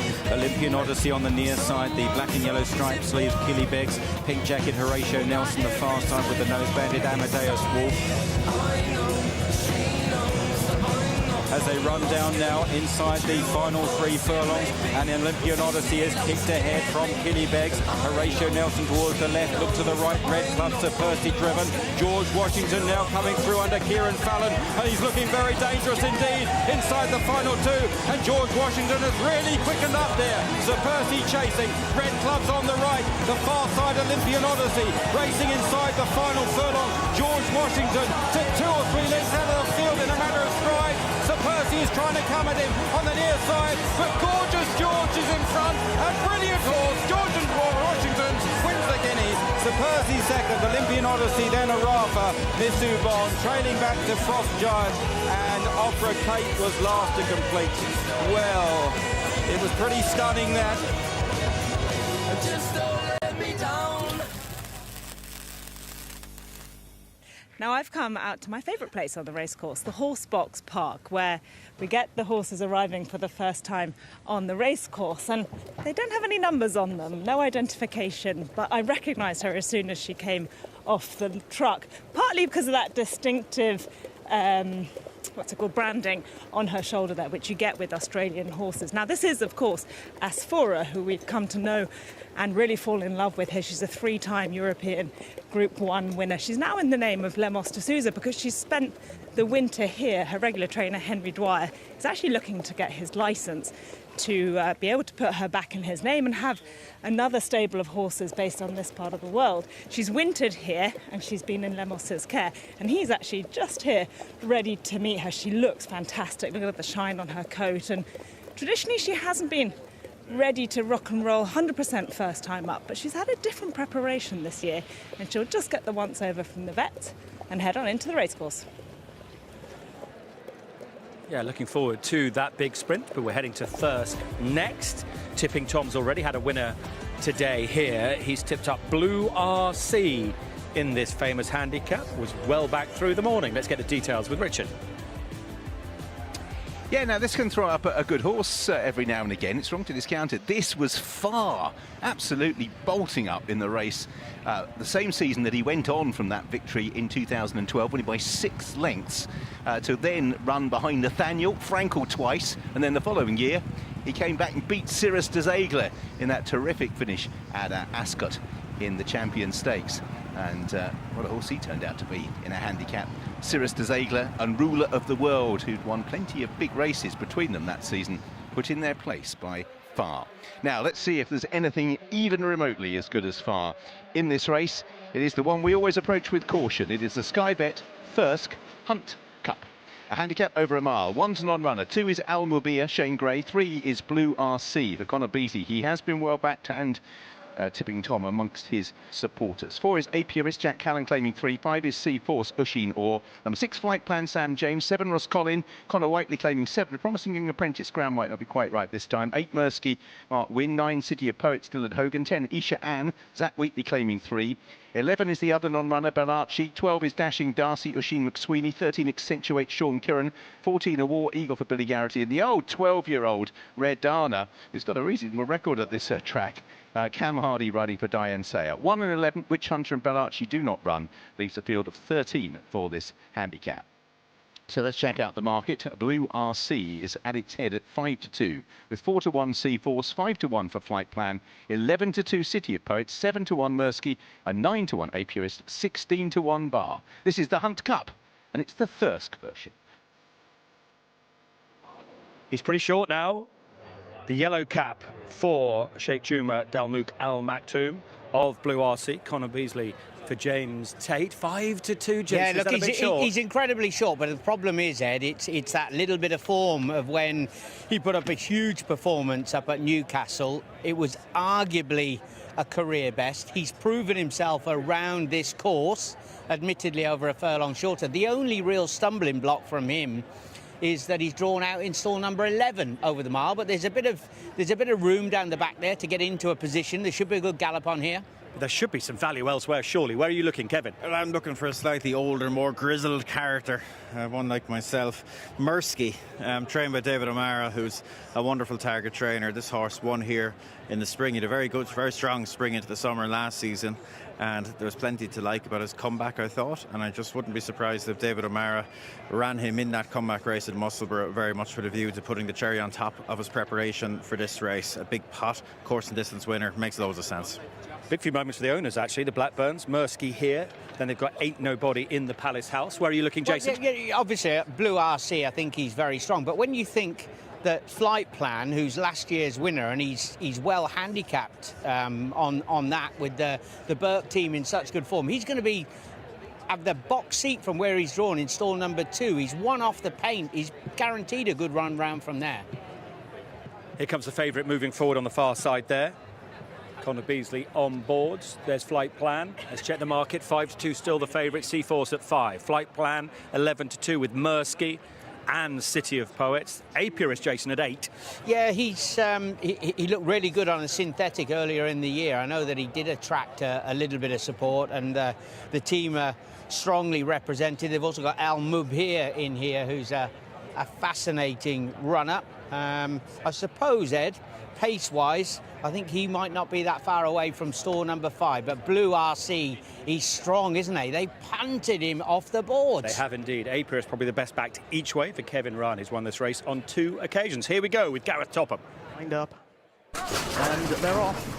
Jumping away, Blue RC was quite slow in getting going. A dark blue coloured jacket with a yellow cap is the back marker through the very early stages. Makes up a place or two though now. This is the Sky Bet at Thirsk Hunt Cup, racing for £60,000 over the journey of a mile. Last year's winner, Flight Plan, together with another previous winner of the race, Redana, down the outside in the green and orange quartered cap. They are the first 2. They're in front of Esheran, who runs against the rails, and a little wider out on the course is a War Eagle. Mersky is in amongst runners, being chased towards the inside by Seaforce, who's in predominantly yellow, being tracked through by Host Colin, and Almabeer a little wider out. Deeper still to Accentuate, who runs in company with City of Poets and Apiarist, and at the back end of the field, Blue RC, and finally Dashing Darcy, who would be around about at 12 to 15 lengths behind at the leader, Flight Plan, who's bidding for the repeat off the front.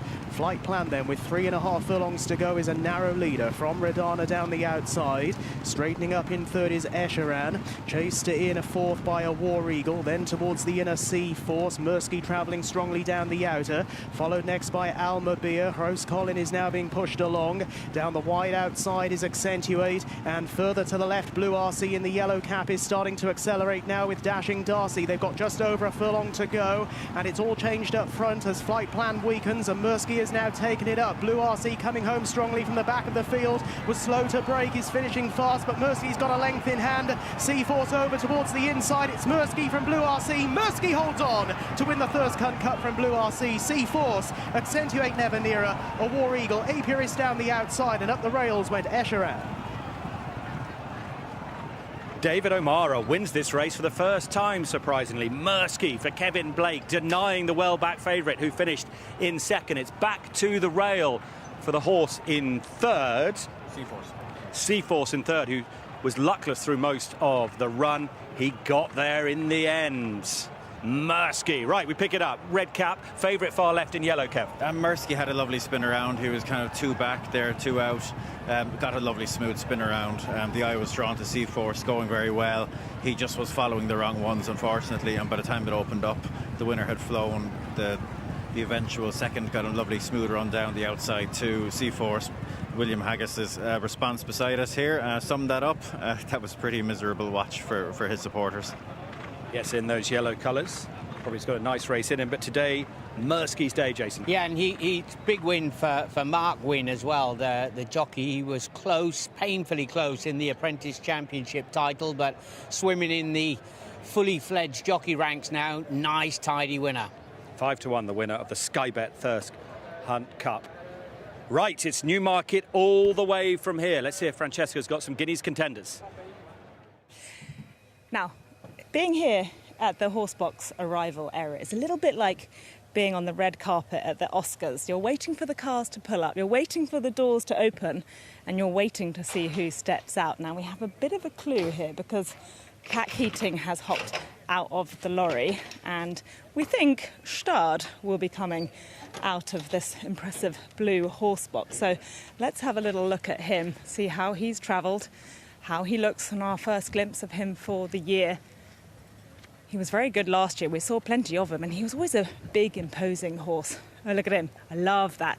Stepping off the lorry, ears pricked, head up high, taking it all in. Now, we'll try not to get in his way as he makes his way to the pre-parade ring. Gosh, he's gorgeous, isn't he? You can practically see my face in his gleaming coat. He's big, he's strong, he's well-muscled, he looks fit, and really couldn't say any negatives about him.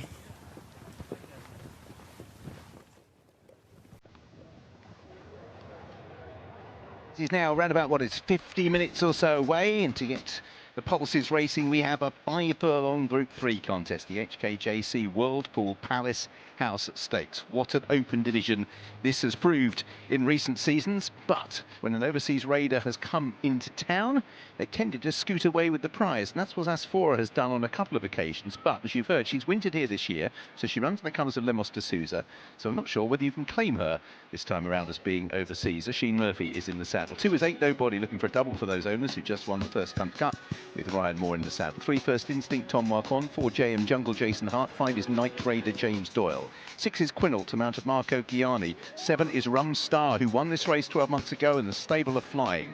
Rob Hornby rides. 8 is Shagran. First start for Clyde Cox. Ross O'Ryan rides. 9 Washington Heights, Kevin Stott. 10 The Grey Frost at Dawn, Luke Morris. And 11 Another Mare, Miss Attitude, Billy Lockman. 12 Town and Country, the Irish Raider, looking for doubles for the owner, Shane Foley. 13 Beckford's Folly, the first of 2 3-year-olds, William Buick and the Godolphin Blue. And 14 is 5 Ways for Jason Watson and the all-conquering Andrew Balding. So, rather typically, this actually looks very open indeed. There are 91 of you left in the ITV7 with 2 to go. This, whichever way it falls, will thin you out a little. Asphora and Rumstar, 4-1 joint favourites, 15-2 Quinault and 8-1 Chagrin, 17-2 for Frost at Dawn and 9-1 Night Raider, 10-1 Beckford's Folly, 14-1 and bigger the others. Asphora and Rumstar head an open market for the Group 3 Palace House. Marco Gianni rides Quinault in the big sprint. Marco, I mean, this is a horse you must just absolutely love. I do indeed. You know, I've partnered him quite a few times, and we've been quite successful together. So, yeah, it's always nice to ride him. Guess I know how, the trick with him, and no, it's going well for him. Speaking of trip, he was pretty good in the Aberdeen the other day, but that was 6 furlongs. He's back to 5 here. I mean, it's probably right at the shorter end of what he can do. I mean, yeah, he usually ran over 6, he ran over 7. But, the times he did in the Aberdeen, they were pretty quick, and I thought I could have gone quicker. So, he won't make the running today. That won't be the plan. But we're going to, try to ride a race on him today and see how he plans out and see if he'll be fast enough for 5, or we need to stick to 6. Well, no jockey will be looking dapperer than you. Well done. Thank you. Well, here she is, Asphora in the paddock, 3-time Group 1 winner. She has got the £7 penalty to contend with. And look, she hasn't won on her first run of the season in this country, but she's had a very different preparation. And to my eyes, she looks fit enough. There are quite a few who line up here who were behind the mighty Australian mare over in France in the Prix de l'Abbé. And ain't nobody, this is his go, though, isn't it? Fast ground, 5 furlongs. He's got everything in his favour. Now, the next one we look at is number 3, First Instinct, who is a 25-1 shot here. He's only a 4-year-old who I think can improve. She was a Group 3 winner at Newbury 2 starts ago, but she was well beaten in the Abbey. JM Jungle is the winner of the Dash at Epsom, the quickest 5 furlongs in the country, if not the world, and he'll probably be still improving this season. He's got some Group 1 targets later on in the campaign. Now here is the defending champion from the Johnny Portman stable. So can he make it 2 wins in 2 years? Well, his form is good enough, and he does like a stiff finish and a firm surface, and he is well in the market. And if Asphora wasn't to perform, I think that Frost at Dawn, this mare, could run really, really well. She was a listed winner, and then she had super strong form up at the top level subsequently, and neck second to American Affair and the King Charles III. Well, this could be the biggest day in the career as a trainer of Lemos de Souza, who's got Asphora from Henry Dwyer, admittedly, but if this is your 18th winner of your career, Lemos, it will be one hell of a way to do it.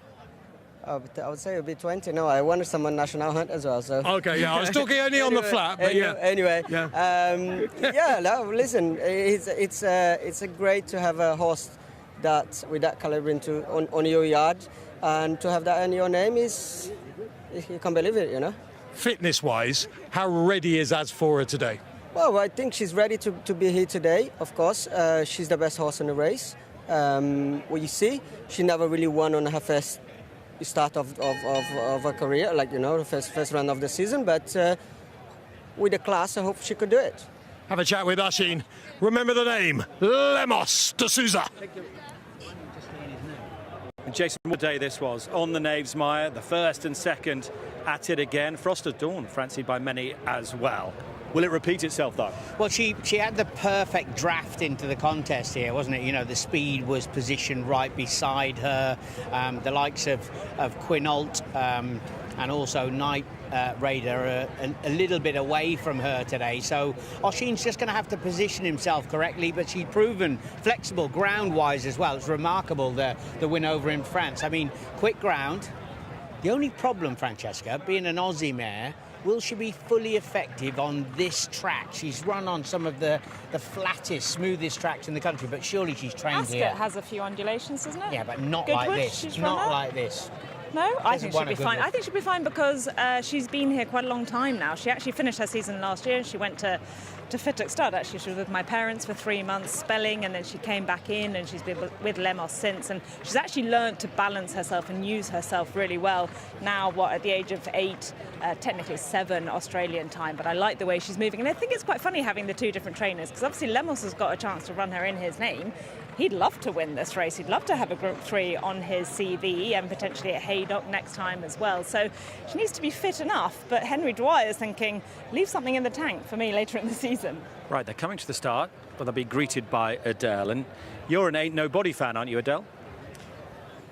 I am. I think he could be a sprinter to follow. He's actually just come down to the start. You can just swing down there to the left and pick him up there, number 2. And I thought he could. I think he usually runs well, quite fresh. We get a good shot there of James Doyle there, number 5, Night Raider, just to the right there. He's been pulling out all his plats, all the hard work that the staff have put into making the horses look absolutely beautiful, and he's pulled most of them out. And that's because to try and hold on to a little bit of mane when they jump out the stalls, because as you can imagine on these sprinters, the start is very important. You want to make sure that you are going with your horse. You don't want to miss the break. That makes no sense, does it? No. Right, Kevin Blake, you've been banging a couple of winners today. Is there a bet to be had here? Oh, look, it's not super creative, Ed. We've talked about it all day with horses making their comeback, and, you know, it about being the next day as much as this day. Quinault isn't one of those. You know, wonderful horse. He's a 6-year-old now. I expected him to be 8. He feels like he's been around for so long. For the Stuart Williams team, he's been a wonderful servant, having come up through the ranks. And look, he has race fitness, hard race fitness in his favour. He's a very straightforward ride. He could be making the running, he could be sitting prominent, and the thought is he might just catch a few of these on the hop, like Asphora, who, look, is, as her trainer said, the best mare in the race for sure, but it's more so about the future for her than today. And if she were to finish a good 3rd or 4th, I don't think anyone would be going home upset.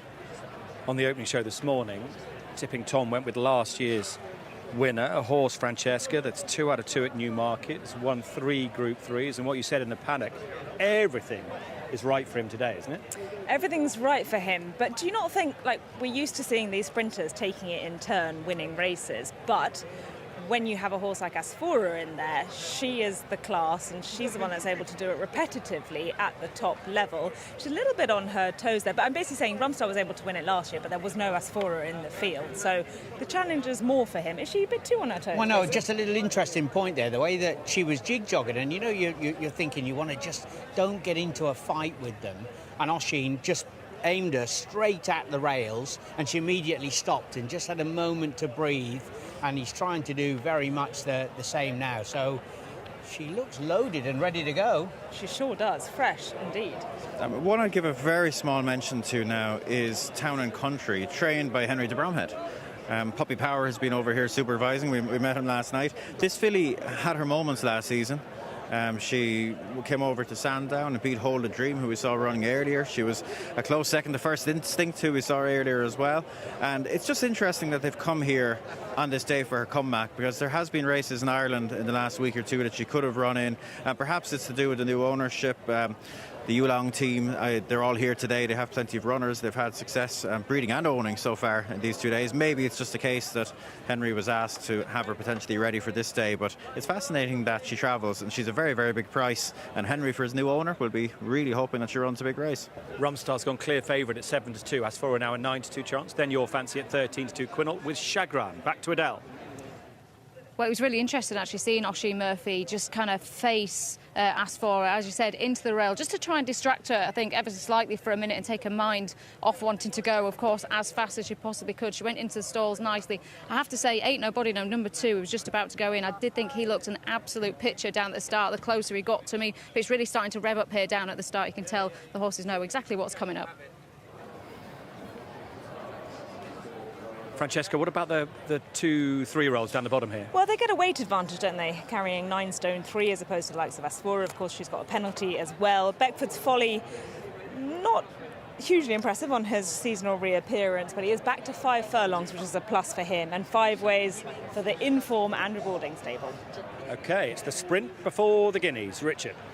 It is the HKJC Whirlpool Palace House Stakes, Group 3, 5 furlongs. All poised, and away they head. And slow away over on the far side, Miss Attitude. Jumping out well, Beckford's Folly is restrained, and early on, Night Raider towards the left-hand side. Toes along Quinault, who's keen. Back down in trip at 5 furlongs. Chagrin, Rumstar in the pale blue over there as well. Up the centre, As4 is prominent with JM Jungle, being followed by Washington Heights Frost at Dawn. First Instinct, Beckford's Folly, 5 ways, Ain't Nobody towards the back of that group. Over on the far side, the pace being put to the race by Night Raider, in company with Quinault, who's up the centre. Chagrin the far side, Rumstar is just behind the leaders. As4 in the stripes, then Frost at Dawn, as Night Raider still leads as they head down towards the final furlong and a half. And Night Raider's got a break here. Rumstar comes out after the leader, then Chagrin behind these. As4 are trying to get through. Night Raider trying to last up the hill. Rumstar and Chagrin have 2 legs to find still. Night Raider for James Doyle. Rumstar's got to within a length, but Night Raider's holding on. Night Raider towards the line. Night Raider will make all in the Palace House, beats Rumstar, Chagrin, JM Jungle. Miss Attitude finished 5th after blowing the start. 5 ways was next across the line. Asphora in the ruck. Night Raider for Wathnan Racing, James Doyle, and Carl Burke has made every yard against that far side, has held off from Rumstar, who elected to come more towards the middle at the halfway stage and may have regretted that, because then he had to go and do the chasing. Rumstar in second there, and they pulled away from the others, Night Raider and Rumstar, leading them home in the Palace House. What a performance. The 9-1 winner. 8s across the board pretty much this morning. Double on the day for Wathnan. Right, from the start, Jason, Night Raider's always threatened to do this. I don't think there's much opportunity for the jockey to try and get him back and in a rhythm, and so James Doyle had a clear plan, although throughout the second furlong they were going lickety-split. And that's kind of been his nemesis throughout his career, hasn't it? He's very quick, and you almost thought he wants a 4.5 or a 4 furlong race, because he hasn't always lasted home. I suppose the conditions today, you know, no headwind, nice firm ground, has meant he's been able to stay there. But interestingly, he was 0 from 10 on turf before today. He was 4 from 4 on the all-weather. He had been gelded since he was last seen, so maybe that's helped bring around the improvement. Well, like this horse, I'm pretty sure this day 2 years ago he made the running in the 2000 Guineas. He definitely ran in it. I think he forced the pace that day as well. And what was you remember sitting out of the speeches here, but they went really hard, and we can see he definitely probably was going really hard. He was touching 43 miles an hour here, and we thought he might set it up for something in behind him. But look, the thing about raw speed is it takes horses into an uncomfortable place if they're not comfortable going that sort of a pace. And really, there was only 2 others that answered the call and were able to hang with that pace and finish their race off, because there was a lot of horses gasping well in behind this winner. Rumstar has run a cracker again with the white face. Chagrin likewise, the horse to take out of the race might be Miss Attitude, who missed the break completely. She's run on really well, though they're hard to predict, these sprints. As Richard Hoyles often says, you can chuck them up in the air and they come down a different way each time. But today is Night Raiders Day for James Doyle. Yeah, and James Doyle just saying got away quick. I mean, that's sort of synonymous with this horse, very quick. Yeah, he's very fast. See, he led them up in the July Cup for a very long way and just petered out. But and the Guineas one day. Danny did a good job to hang on to him that day, didn't he? But yeah, that's what he is. He's all about speed, and it'll be interesting to see whether another furlong. I know Carl has mentioned that, but my gut instinct is he's very fast. Yeah. I mean, he jumped super clean there and just flicked his toe, and we just didn't want to interfere with him too much. I probably tried to ride too much of a race on him last year, and it didn't seem to suit him. But just letting him use his stride certainly works, and he's gelded now, so he's much more amenable. He's more relaxed going to post, and down at the gates he didn't waste any energy. Yeah, and that might mean he might be able to continue to strike in big races this season. Yeah, you'd hope so. You'd hope so. Yeah, obviously there'll be tougher targets ahead of him. It's unfortunate a few of the Australian sprinters are coming over for Royal Ascot. I'm sure as we know, their sprinters are pretty good, but this fella's not bad. Just a quick word, if I can, on King's Trail in the Guineas' first start on turf today. Yes, be interesting. Look, he's probably the horse that we know least about going into today, and hopefully there's plenty of upside. He's obviously never been on turf, but he never raced on turf, but he has galloped here, and he would have worked on grass plenty of times at home. As we know, the guys at Moulton Paddock are able to get on the grass quite a bit, so that to me isn't a worry. Is he in good form? He is, yes. He did a lovely piece up here Craven weekend, and he did a nice bit last week as well. So yeah, I'm happy I'm riding him. Good luck, well done. Thank you. So the full result then of the Palace House, it goes to Night Raider, who changed hands from Clifford Logistics to Wathnan Racing. And part of their dispersal, James Doyle for Carl Burke wins at 9-1. Second, number 7, Rum Star, stable in good form.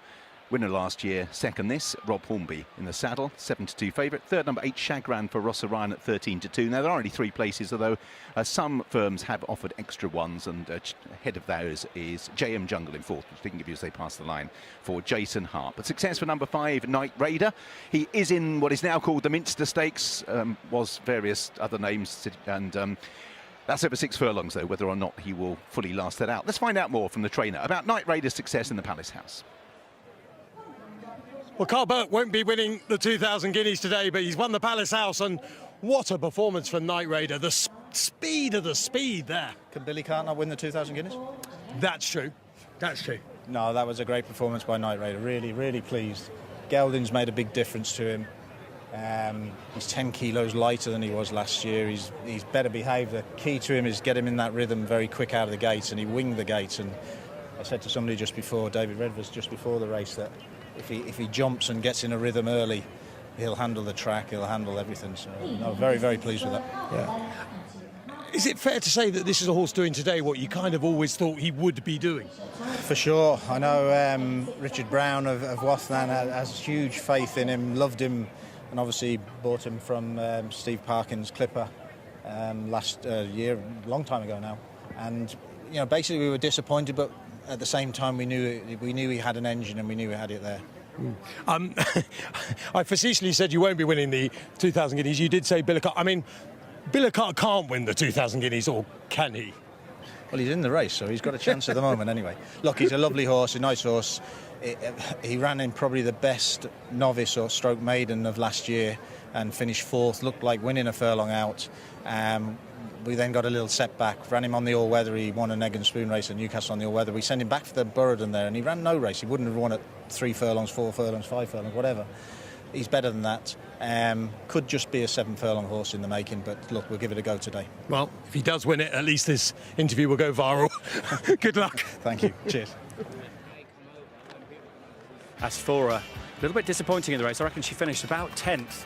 But she'll be back, I'm sure. There's our winner. Well done to the Wathnan team. Double on the day for them. Carl Burke and Nadir Khan, the winning groom after the HKJC Whirlpool Palace House Stakes. Next up, though, our build-up begins to the big one. The Guineas, high stakes, high tension. Can Bow Echo remain unbeaten? The racing's coming force, George Bowie and Billy Loughnane.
Okay, more arrivals here on the red carpet. And the clue is the Godolphin lorry, so we think we're going to get two coming off here because, let me get to the right page, we have got Distant Storm and Alpine Trail, not Avicenna, who is the other Godolphin horse because he's coming from the Roger Varian stable. And that chestnut head, to me, looks like Distant Storm. He's got that flaxen tail as well, so that'll help us identify him. There he is. Now, did you know this horse was bought for 90,000 as a yearling, and then he was sold at the Breeze Up sale for 1.9 million. That's quite an upgrade. And then he's been a very good two-year-old, rounding off his season, finishing third in the Dewhurst. Actually, he's the only foal.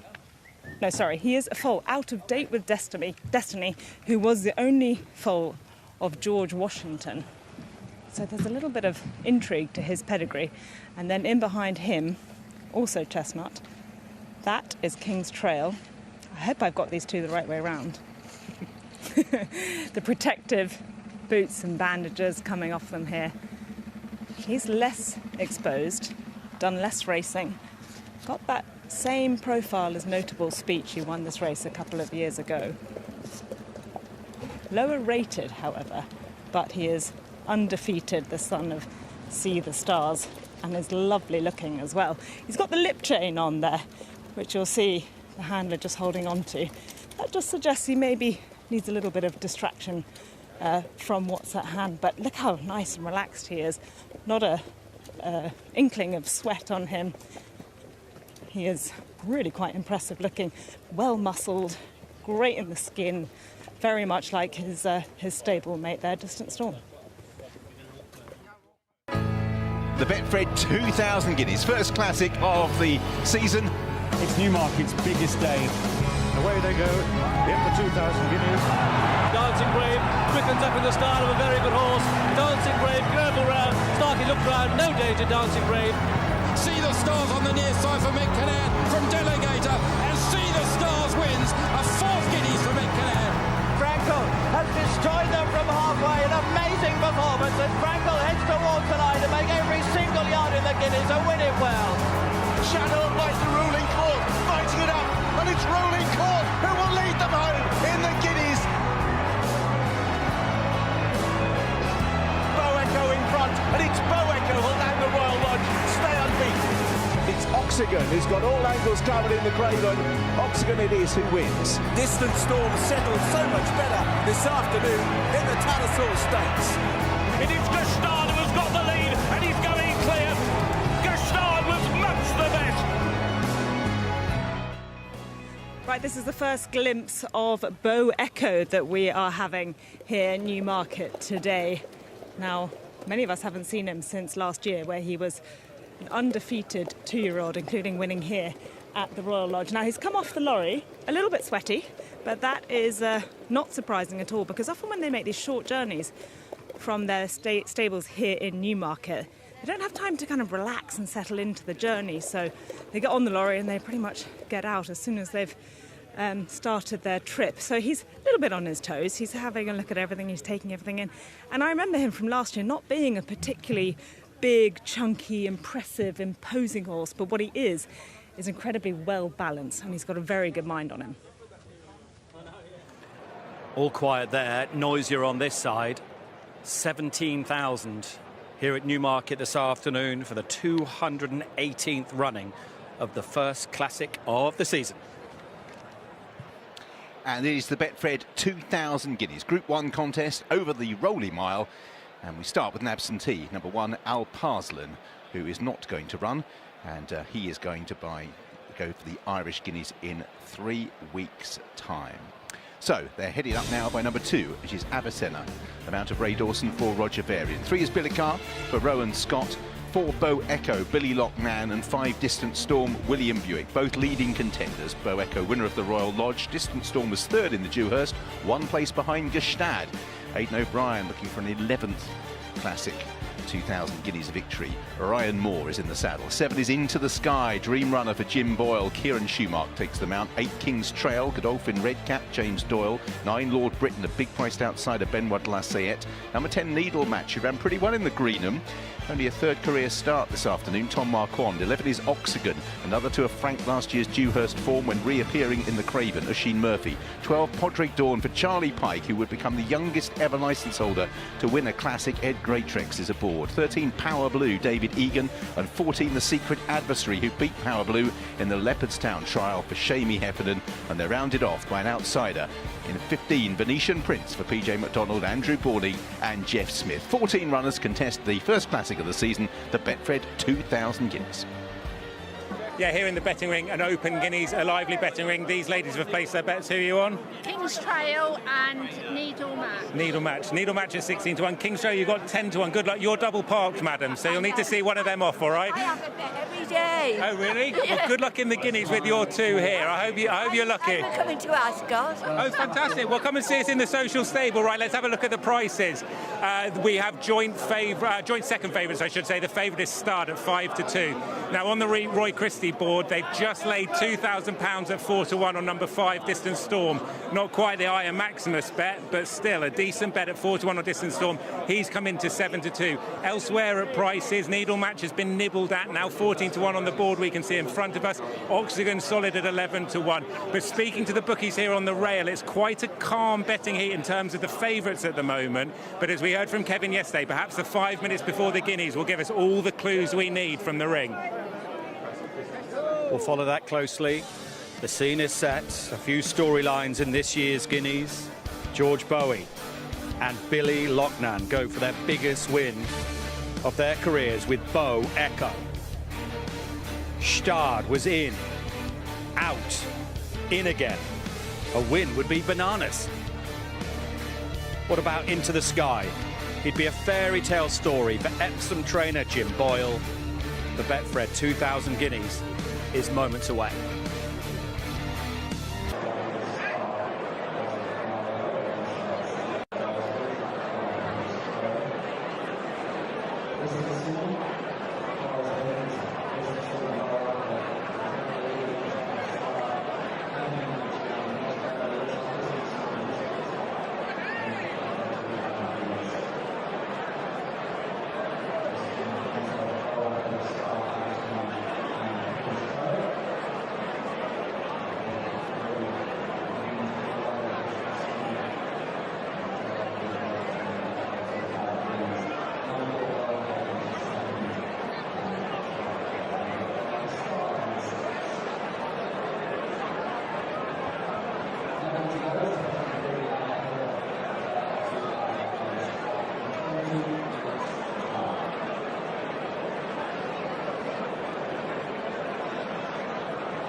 Here's the scene at Newmarket. It's great to have you on board for the first classic of the season.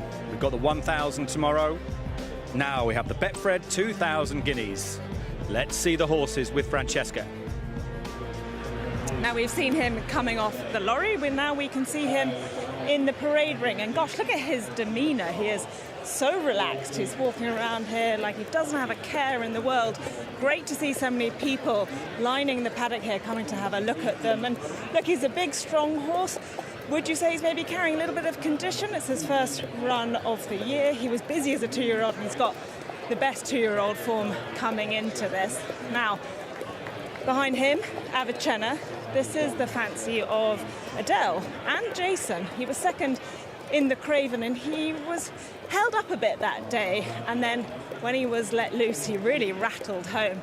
Couldn't quite reel in Oxygen, but he's a very athletic, fit-looking horse.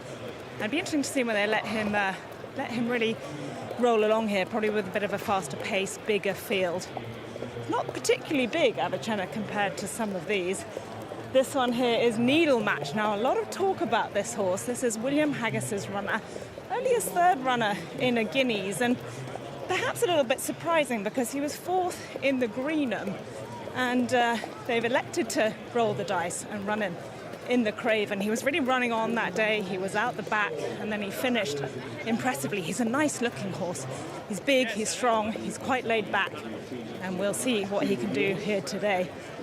Now, Bo Echo, let's have a look at him. He's in behind, and he is probably about middling in terms of height compared to a lot of his compatriots here.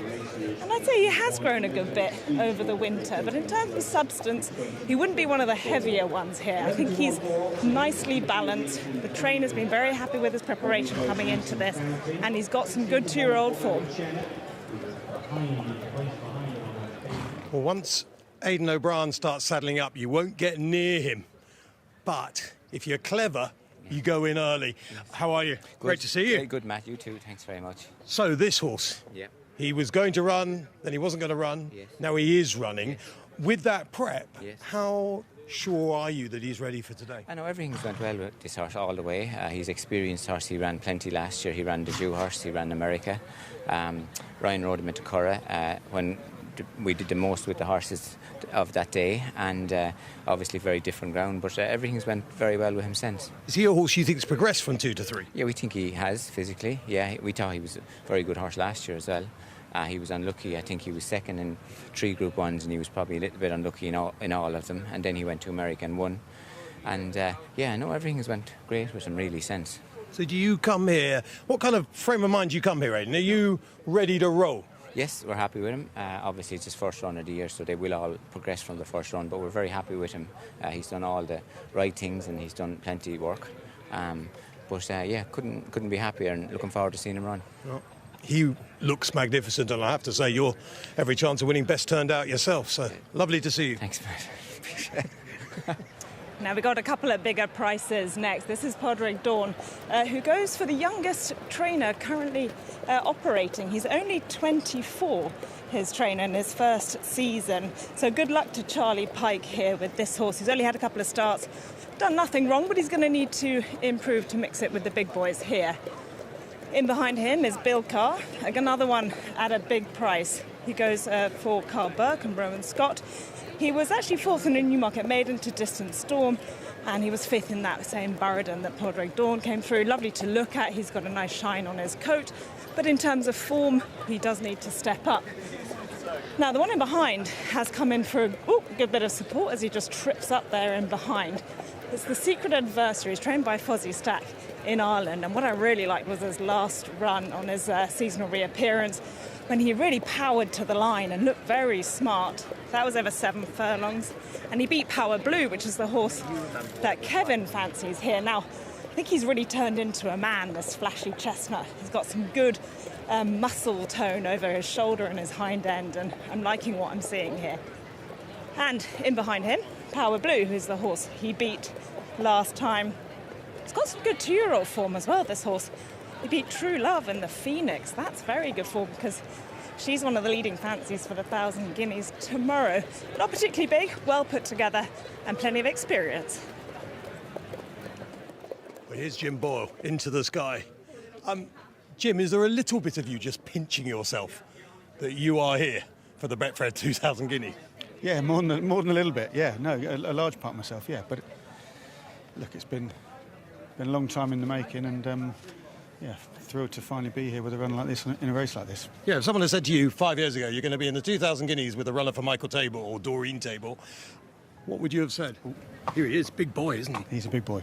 If I give him another spin or two, it's fine. There's no need coming down. Just give him another spin or two. I would have said, wow. Yeah. He is a magnificent beast, though, isn't he? He's a magnificent beast. Yeah, he's a really impressive unit, and he's a lovely character as well. He's everything you want in a racehorse, really. Well, he's got good 2-year-old form. Let's hope he can do something today. Good luck. Thanks very much, Matt. Cheers. Thank Jim. you. Thank you. Now into the sky goes for trainer Jim Boyle. We wish him and the connections all the luck. He was a cheap horse relatively as a youngster, only cost 25,000, was then bought into after a very impressive debut win by 7.5 lengths, and then second in the Mill Reef where he just got run down late. maybe a bit unfortunate. I like what I'm seeing physically. He's big, he's strong, he's well muscled, he walks well, lovely attitude, and probably it's quite a big price here today in this field. Now, behind him, smaller type, this is Venetian Prince, who would also be one of the bigger price runners, having finished fourth in the Craven, so suggests that a bit more is needed. He's got the cheek pieces on for the first time, looking for a bit of improvement.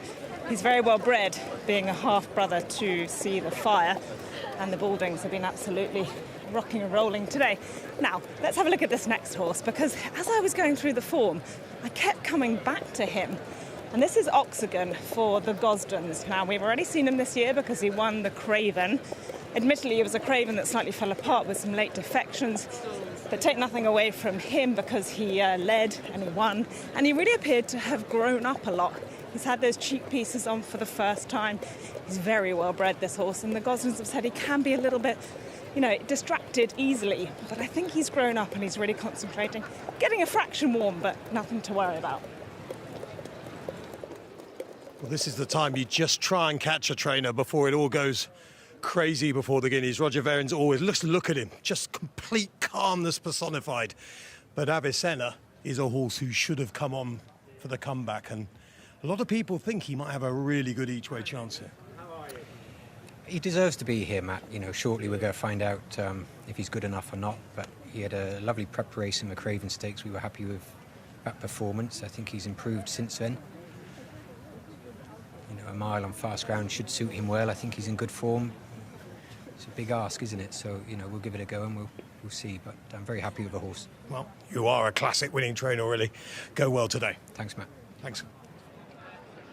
So the pennants are out. The jockeys in front. Who do you fancy for a race where, Kevin, we hope they'll stick together, don't we? We do, Ed. We've mentioned it numerous times in the last 2 days of what can happen when the field splits in a 2000 Guineas, and we're going to cast our minds back a little bit, quite a bit, more than 2 decades, to the renewal of the Guineas here that was won by Rock of Gibraltar, because this was remarkable. The two fields split. As you can see, Rock of Gibraltar's group on the far side were ahead all the way. You cast your mind back here, Hawkwing was one of the most hyped horses. You just can't imagine how highly regarded this horse was. He was the favourite here in the Guineas, and I'm afraid if you backed him on the day, you're not going to enjoy this footage, because it will go down as one of the most remarkable renewals of this race in this regard, because Rock of Gibraltar, we didn't know at the time, he went on to win something like 6 Group 1s in a row. He was an absolute superstar. He does his thing in the far side, takes the race and wins it well on his side. But look who re-emerges into the picture here. Hawkwing absolutely demolishing his side. Forget about the horses on the far side, and Hawkwing was one of the more impressive 2000 Guineas winners you'll ever see, but it came up a little bit short because he was on the wrong side. What will happen this time? Heartbreaking. Yes, a Coolmore 1-2. They've got Stad today. What price the favourite, Richard? Gestard is 5-2, Ed, I think, on the show we're about to give you. He's been supported all week since he was supplemented after being taken out due to that computer error. He is the 5-2 market leader. Bow Echo and Distant Storm, 4-1 joint second favourites. King's Trail has been well backed, was 14-1 this morning, 9-1 currently. Oxygen 11-1, Avicenna, Into the Sky and Needle Match, all 1-8, 18-1. The Secret Adversary is 22-1, 33-1 bar. Gestad 5-2, but the best backed horse in the last few hours has been Godolphin's Red Cap, King's Trail. Right, let's look at some clues. Let's start with the Craven. Jason hasn't thrown up the winner of this. The winner hasn't done the double since 2004 with Halved. Francesca likes Oxygen, but you like one further back. Strong tailwind this day, wasn't it? And a perfect front-running ride for Oisin Murphy. The second was half a second quicker throughout the final furlong than the eventual winner. And just looking at it as well, he clocked off some pretty impressive sectionals, 3 back-to-back-to-back, 11 and a bit. So he was absolutely powering down into the dip. And I think the experience won't be lost on him. And Jason, people might look back on this horse's 2-year-old form and say, well, he can't be good enough to win a Guineas. He was beaten by a few of these last year, but he's by Frankel, he's out of a Dubawi mare. It's all about what he can do as a 3-year-old and how much better he can be as a 3-year-old. So what we saw there was an improvement, and there could well be much more to come. Let's go back to Matt. Well, we're surrounded by Michael Table, Aidan O'Brien, Charlie Appleby. But we've got you, Ken Pitson. Ken, you are our paddock expert, so this is absolutely crucial. From 2 to 3, which horse has done best? I would say physically the one who's done best is Gustard. I mean, he's a really big, strong type. But I thought he wasn't 100% fit to me, in my eyes, Matt. I know he's a big horse, but I thought he was carrying. Bo Echo hasn't done well from 2 to 3. He's still a small type, handy type. So I'm going to be against those two, Matt. The two I liked, I thought King's Trail has done well, looks great, and I thought Needle Match had come on from his run at Newby. So I'll go those two each way. OK, if you had to be nailed down to one, Ken? I'll go King's Trail each way. King's Trail for Ken. Gistard is like me, big, strong, but unfit. And if you're a King's Trail fan, you're looking for the red cap for Godolphin. 2 all-weather wins, taking the notable speech route. There was the favourite. There is King's Trail. And as they go to post, let's try and have a word about all these runners, because everyone at home will have a different fancy. We know you like Avicenna, Jason, so we're going to move with you to number 3 for Carl Burke. His Bill Cart, named after a champagne. Yeah, he was very, very free when he got beat up in the Burradon. They were expecting big things, and Carl's team are in good form. He remains with the runner anyway. Kevin, where do you stand on horse number 4, the unbeaten Bo Echo? God, I've nothing against him, Ed. 3 from 3, won the Royal Lodge in great style. Just don't want him to get too sleepy early. This will be a different experience from him. He's drawn out on the wing. He can be a little bit slowly away. He's very relaxed in the prelims. So I just don't want to see him miss a few lengths and get too far back. The key to number 5, Distant Storm, is settling in the race. Richard upstairs reporting he settled very nicely. There he is, going to post. Yeah, do you remember at York in the Acomb where he pulled his head off in the early stages and just couldn't get home? Well, he put that performance behind him with a very impressive win at Newmarket, and then he was 3rd in the Dewhurst. So that's the best 2-year-old form on offer. He's a good-looking individual, and he looks fit today. Could you not argue, though, that Stade, who's one of Coventry, who's one of the Breeders' Cup, Jason, sets the standard here? Well, it was a super safe ride over in the Breeders' Cup. They went right round the world, and he still managed to win hands and heels. He's got form on the track, and reports are that they weren't particularly happy when he got beaten here previously as well, because he came from the back of the pack. Kieran Schumacher, 2nd on Field of Gold last year. My word, that got some people talking. Jim Boyle having his first runner in the race. Good luck to the Wilsons, the Stanbridges with Into the Sky. Yeah, this horse was absolutely spectacular on debut. Jim Boyle wouldn't be known for having newcomers to do something like what he did. He changed hands afterwards. He was sharply up in class for the Mill Reef. I thought he ran very well. He showed his inexperience. Look, will he stay? That's the big question mark. He could end up over shorter trips. Lots to like about him physically. But look, I feel it's a big ask at this trip. And that's the thing, isn't it? He could be his own worst enemy because he is quite keen Into the Sky, but I liked him in the paddock, I've got to say. Sounds like, Jason, you're going to keep an eye on King's Trail, whatever happens today. Oh, for sure. And with him being by See the Stars, he's the one with that sort of sexy pedigree. If he can do it down over this distance, he could be the one who is stretching out. Fred Doan, Betfred, the sponsors of all 5 classics this year, put up that £2 million bonus, of course. So he'd be the one to be wary of. Yeah, and Jason, there's not loads in here that are potential Derby horses, just in terms of their profiles and pedigrees, etc. I think this could be a Derby horse. Lord Britain's a big outsider. Good luck to Ismail Mohammed, the trainer there. Needle Match, popular each way earlier in the week, Kevin. Yeah, lovely, lovely horse to look at, and caught an awful lot of eyes in the Greenham, coming from quite a way back, finishing off well. William Haggis, wouldn't be known for runners in the 2000 Guineas. He's given it a little squeeze to get here. His inexperience may be a challenge for him. But look, I think he's definitely one of the most exciting prospects in the race. It's whether he knows enough for today. We've talked about Oxygen, Francesca's fancy for the race, the Craven winner, John Gosden, 36 years of trying. Can he finally train a 2,000 Guineas winner? Charlie Pike from Danebury, between Salisbury and Winchester. Great to see them having a runner here. Big day for the young trainer, Jason. Massive, yeah, and Padre Dawn was his first ever winner. And then talk about leaving that form behind. He put up a super performance, a massive jolt of improvement for him up at Newcastle, but he needs another one. What price did you get on Power Blue, Kevin Blake? Bigger than he is now. 66? Look, he's a Group 1 winner. I think he's been semi-written off as being a sprinter in the making, but I did really like what he did at Leopardstown on his return. He was carrying a penalty, he was drawn wide. he did plenty in the early stages in terms of how wide he raced, and he was bang in there until late. But then when we delved into the data afterwards, you know, I just loved what his mechanics had done from 3 to 2. Everything just slowed down a bit, because that's what he needs to do if he's going to get a mile. And I just thought there was enough evidence in what we saw at Leopardstown to give him a good chance of getting this longer trip. And he's a classy horse. He's got some of the best 2-year-old form on show here. Another Irish challenger, horse number 14 for the Stack family. Red rum, 50 years on and so on. What chance have they got? Yeah, Tommy's son Fozzie. This will be a huge thrill for them. It's a family that has had classic success in the past in Ireland. And look, this fella did very well last time. Again, at that same meeting at Leopardstown, he was the one that beat Power Blue. I was impressed with him there. His 2-year-old, he was very unlucky. He went over to Canada and had a nightmare run around. But he's got plenty of strong form in the book. And look, the fact that they're coming here is a fair steer in itself, because the Irish Guineas would have been a natural, slightly later target for him. And I think you plenty to like about him physically. He'll go forward, and look, hopefully he runs well for the parish of Golden, Ed. And there finally is horse number 15, Venetian Prince. So unfortunate, the Baldings losing Gawan, the Dewhurst hero. Jeff Smith's colours carried by Venetian Prince.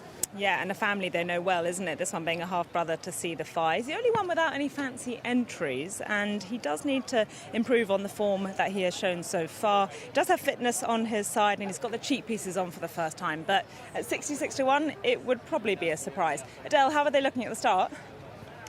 Well, it was quite a view seeing the cavalry come down to the start, and it always feels like such a treat to get so close and behind the scenes with these horses. I know there's not many sports you can get to see the real stars of the show like this, and I have to say they're all behaving very, very well. I have to say one of the horses I think's done really well is Into the Sky. I know he was a bit wayward last year, but it looks like he's actually strengthened up quite nicely. He's a little bit sweaty down at the start, as are a couple of others. I got a really good shot of Gustard.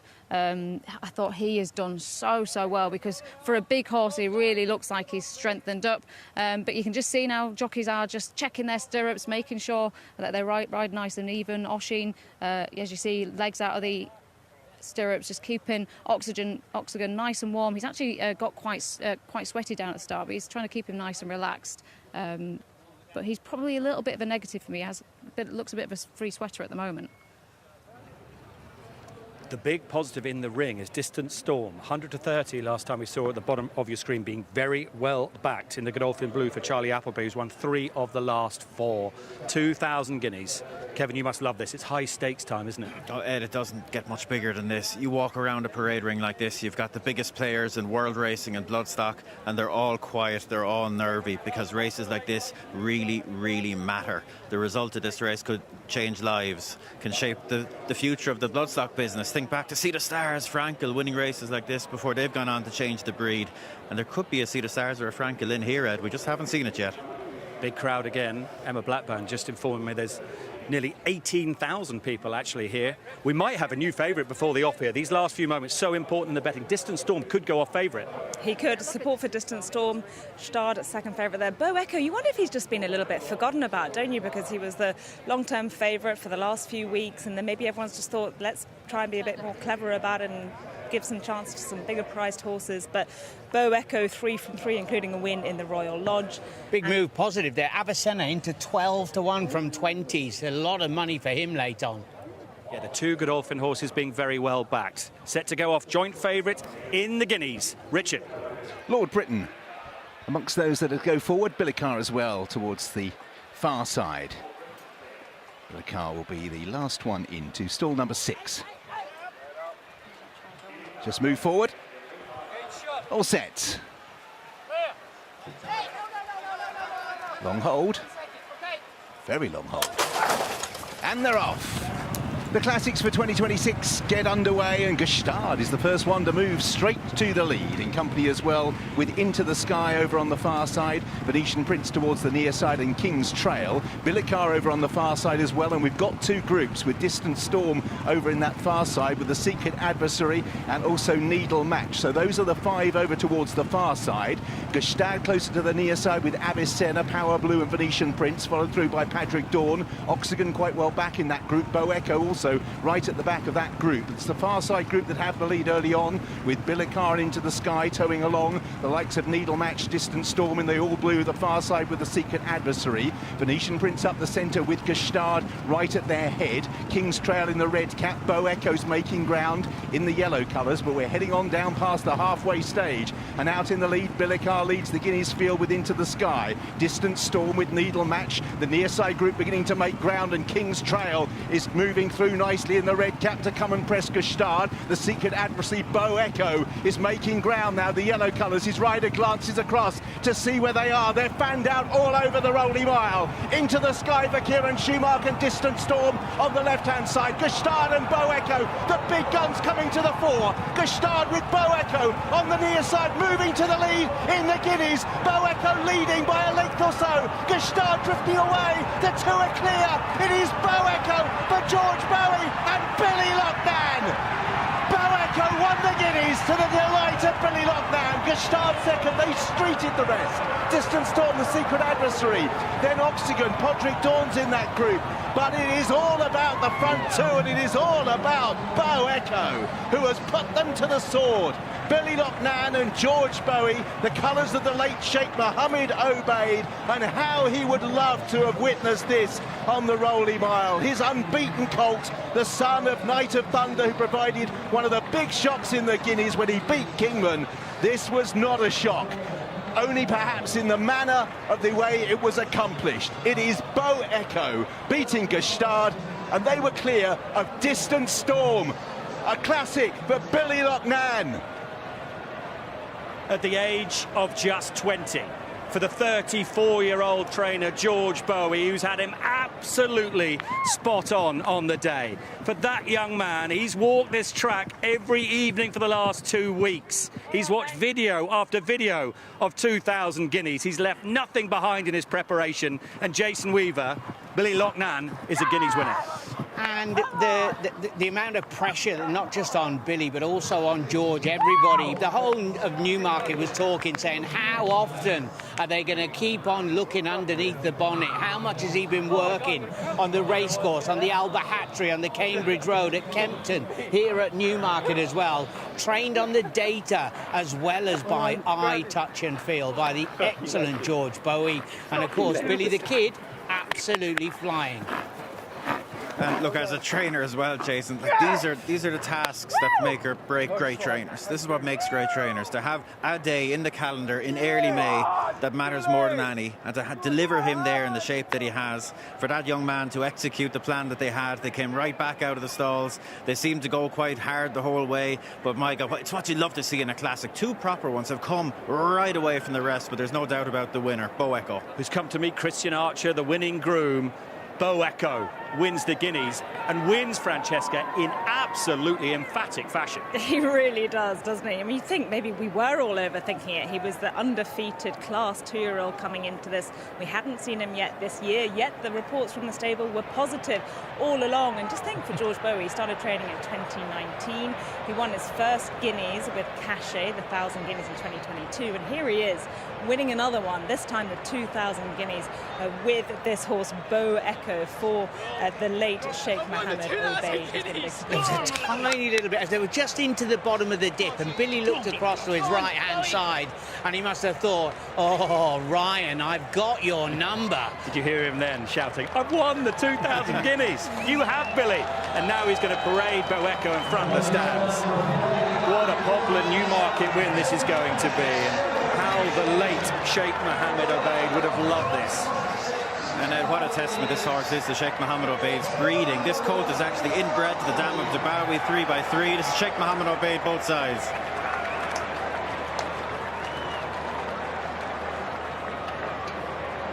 Billy giving the credit to the horse. In front of us, Stard has just walked into a massive reception. Second in the Guineas, who's run well, but beaten emphatically by Bow Echo, who becomes the first horse to do the Royal Lodge Guineas double since the mighty Frankel. Mr. Bailey's and Jason Weaver, the only other two to do that. What a smile that is. There's the photo you'll see tomorrow. Ollie, Billy Loughnane is a 2,000 Guineas winner. Billy Loughnane alongside me. I mean, firstly, that was just an electric performance. What does this mean to you, Billy? I've wanted to be a jockey since the day I was born, and to be competing in these races is what you want, and to find a horse like this at 20 years old, I mean, it's a dream come true. I can't thank everyone involved with the horse, George, Jordan, who rides him out. I can't put it into words. I've never had a feeling like that in my life. I know from speaking to you beforehand, and you're going to get a lot of cheers here, and rightly so, that you've played this race out, you've watched 1,000,000 guineas leading into it. I bet you didn't expect a performance that dominant from him, did you? I didn't, but do you know what? He's a horse that, he's asleep. I was worried about him going in the gate because he's so asleep. But as soon as he jumps out, he found that perfect rhythm. There was more pace in the race today than what he's ever faced, and he's a superstar.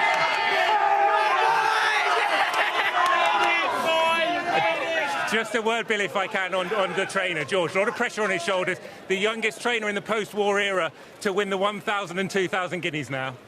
George has been everything to me since I started. I've been riding out for him since I've been 16 years old, a £7 claimer, and he's really pushed me to the next level. And for him to have a horse like this is everything. He's done it with Cachet before, and now Boeco. I mean, what a trainer. Well done, guys. I mean, the sky is the limit for this horse on the back of that, isn't it? Yeah, I think so. Look, when he had pace in the race, he's even better, and it was great today.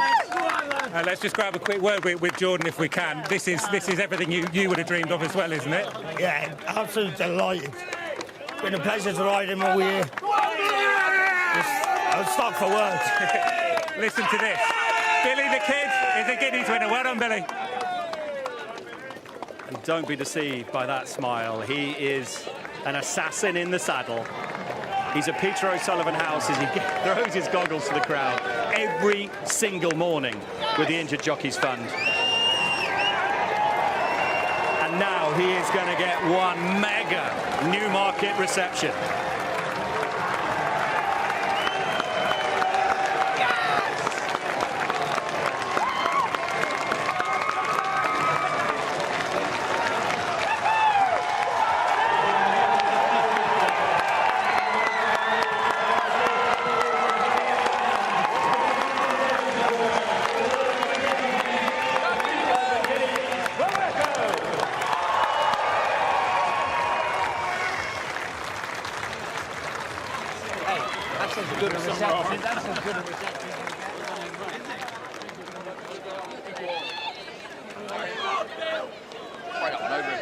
Terrific scenes. Newmarket's own Boeco, 9-2, a homebred by the late Sheikh Mohammed Obeid. Billy Loughnane in the saddle, riding a classic winner, and George Bowie completing the 1,000 and 2,000 guineas double at such a tender age. Number 6, Gustad, chased him home for Ryan Moore and Aidan O'Brien, the 3-1 joint favourite, with number 5, Distant Storm, who in all honesty was a distant third behind the front two for William Buick. The first classic is done and dusted. George Bowie and Boeco and Billy Loughnane. It's hugs all round for George Bowie. Everyone wants to congratulate him. James Ferguson, Hugo Palmer, he's won a 1,000 guineas, and now he's not just won a 2,000 guineas, he's hacked up. He's good, wasn't he? I thought he might do that, to be honest, Matt. His work's been incredibly good, and yeah, I don't really know what to say. I've said quite a lot up into it, and lucky he was as good as we thought he was. I think at this moment we should just have a thought about Sheikh Mohammed Obeid Al Maktoum, who nurtured this horse and in some ways programmed this horse as a 2-year-old. What would he have felt right now? I think he has a amazing brain, Sheikh Mohammed Obeid. He didn't see the horse very often in flesh, and he knew this horse would be a better 3-year-old. And I know everyone at Newmarket thought he looked a small horse, but he's certainly big enough. I think when we saw him in the paddock today against some milers, he's certainly big enough. He was insistent he didn't run in the Dewhurst. I thought he'd have won the Dewhurst, and I think he'd have been 6-4 favourite if he'd won the Dewhurst. So Billy gave him a beautiful ride. He waited as long as I wanted, and yeah, he did it. Can you give us some idea? Because you're doing your very best Roger Varian impression at the moment of being completely zoned out. But inside, I know you're pumped as a pump thing. I think I'm trying just not to cry almost. I don't get too emotional, but to win both Guineas as a Newmarket trainer is, it's pretty cool. I'm sure your dad was here yesterday. I'm sure he's here today, but he was just saying this will be so good for you. Like, he's so proud of you. Yeah, it's great. My family are here, and they're incredibly supportive. To find a horse like this is, it's amazing. Now, the big question, of course, we always ask when we get a horse like this. He was a Royal Lodge winner, a mile as a juvenile. He's absolutely hacked up here. Usually, we'd start talking about derbies. Is this horse got any chance of staying that distance? I don't think so. Look, obviously, he wasn't entered in a derby. He's a very fast horse, Matt. I think his work was suggesting to us that he could win a Group 1 over 6. But he relaxes. He clearly probably could get further because he's a good horse. But he's a Knight of Thunder from a fast family, the miling family. And at the moment, that's where we'll be looking. Huge for Billy, huge for you. You are the Betfred 2000 Guineas winning trainer. George Bowie, well done. Thanks, Matt. Appreciate it. And that's just a brilliant piece of training by George. It took Aidan O'Brien to the age of 36 to win both Guineas. He's done it at just 34. He won the 1,000 with his first runner, Cachet. He's done the same in the 2000 Guineas. Bo Echo, his first runner in this classic. He'll have proud parents. Billy's mum and dad are here. I just saw Billy getting a huge hug from Dad. Hugo Palmer got an accidental headbutt there, but it's so lovely to see absolutely everybody wanting to congratulate George Bowie here. This is the 10th time we've done a Guineas, Francesca. You know Newmarket like the back of your hand. Have you witnessed a reception like that before? Absolutely not. A hugely popular winning trainer, George Bowie. He's a local Newmarket boy. Loads of his friends and family and big supporters, and the same for the jockey, Billy, I think all of them, the whole connections, the whole team around this horse have got a lot of love here and a lot of support. And they really embraced it. Look at the smile on Billy's face. George going around hugging everybody. And the sun's out, everyone's up and about. Plenty of people would have backed him. And I love seeing that kind of reception. The one sadness, the owner not here to see it. How he would have loved being part of that photograph. Back to the start, Jason. It couldn't have gone better for Billy. Well, you have to give him so much credit. George said he wasn't going to tie him down to any orders whatsoever. So he was pretty quickly away and then immediately goes right-handed to get a bit of cover. So he knows that he's getting a perfect sort of slipstreaming run in just from where he's positioned as well, although it was a bit sad we ended up having the split of 2, 3, 4 groups in the end. From where he was positioned, he can always keep his eye on start. And in terms of where the part of the track that came to the fore, look to the right of our picture, the winner was on the extreme right. Distant Storm was just in front of him, and Stad was slightly further out towards the middle. Those are the far side into the sky help push the pace. He's run an absolute belter in forward. We'll see how well he stays on. But I think Billy would have been very, very happy with what he saw in front of him here. His horse had relaxed very well. He had Stad in his sights. And in all of Billy's dreams, a lot of the daydreams when he was walking the track in recent weeks, I'm not sure he would have seen it panning out much better than this. Maybe he got left in front a little soon. You get the impression that wherever he'd been drawn, wherever he'd been positioned, given the arrogance with which he's been able to win this, he would have been able to get the same There was just a moment there that he gave sort of his elbows, he tucked them in and said, right, come on, now it's business time. He looks across, he can see Ryan going, but it is he knows from here that he's going to be able to fly from the bottom of the dip home. And this is one in a quick time, and just look how far the front two have pulled clear here, Jason. These are two good horses. Straightforward, wasn't it? When you think about the horse back in third, Distant Storm had already proven And aren't himself. we all idiots where they're looking for value, thinking the form's maybe a little bit suspect, and then the top three in the market for a second. George Bowie, what's he doing? How many times do you want to gallop him, George? How much data do you need? Too good. There's our winner.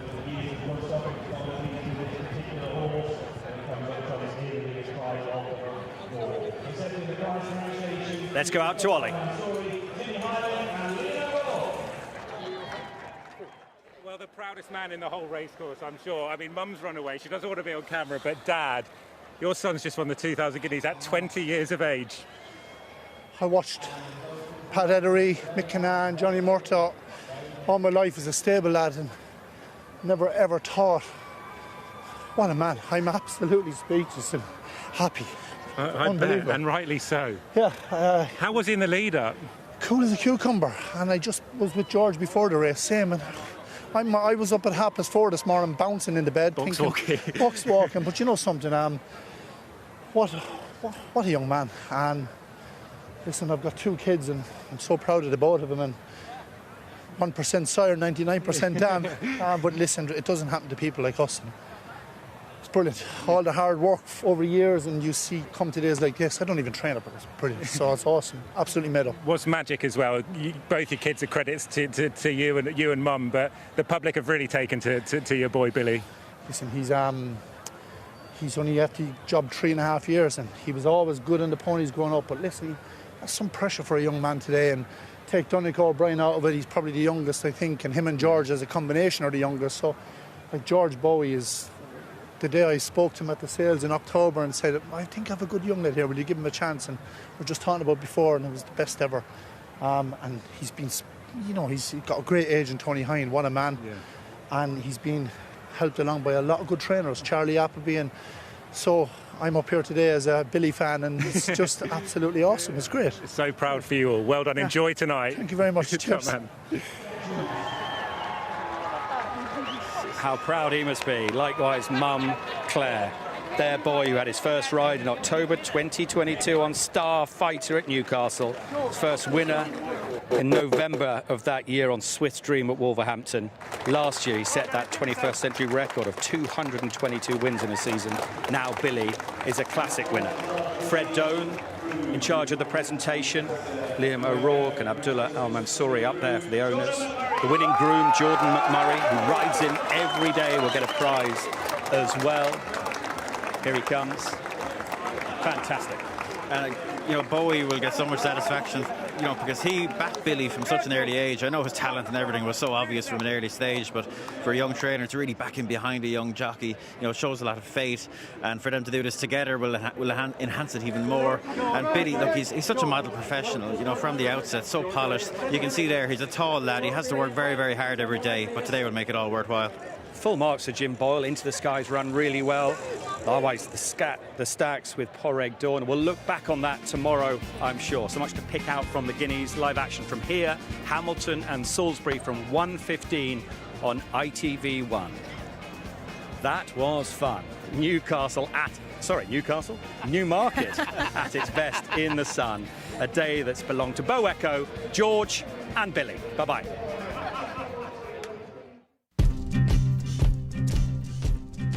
Take me into the fight, and I'm an easy brother, and I'm on fire, but I'm on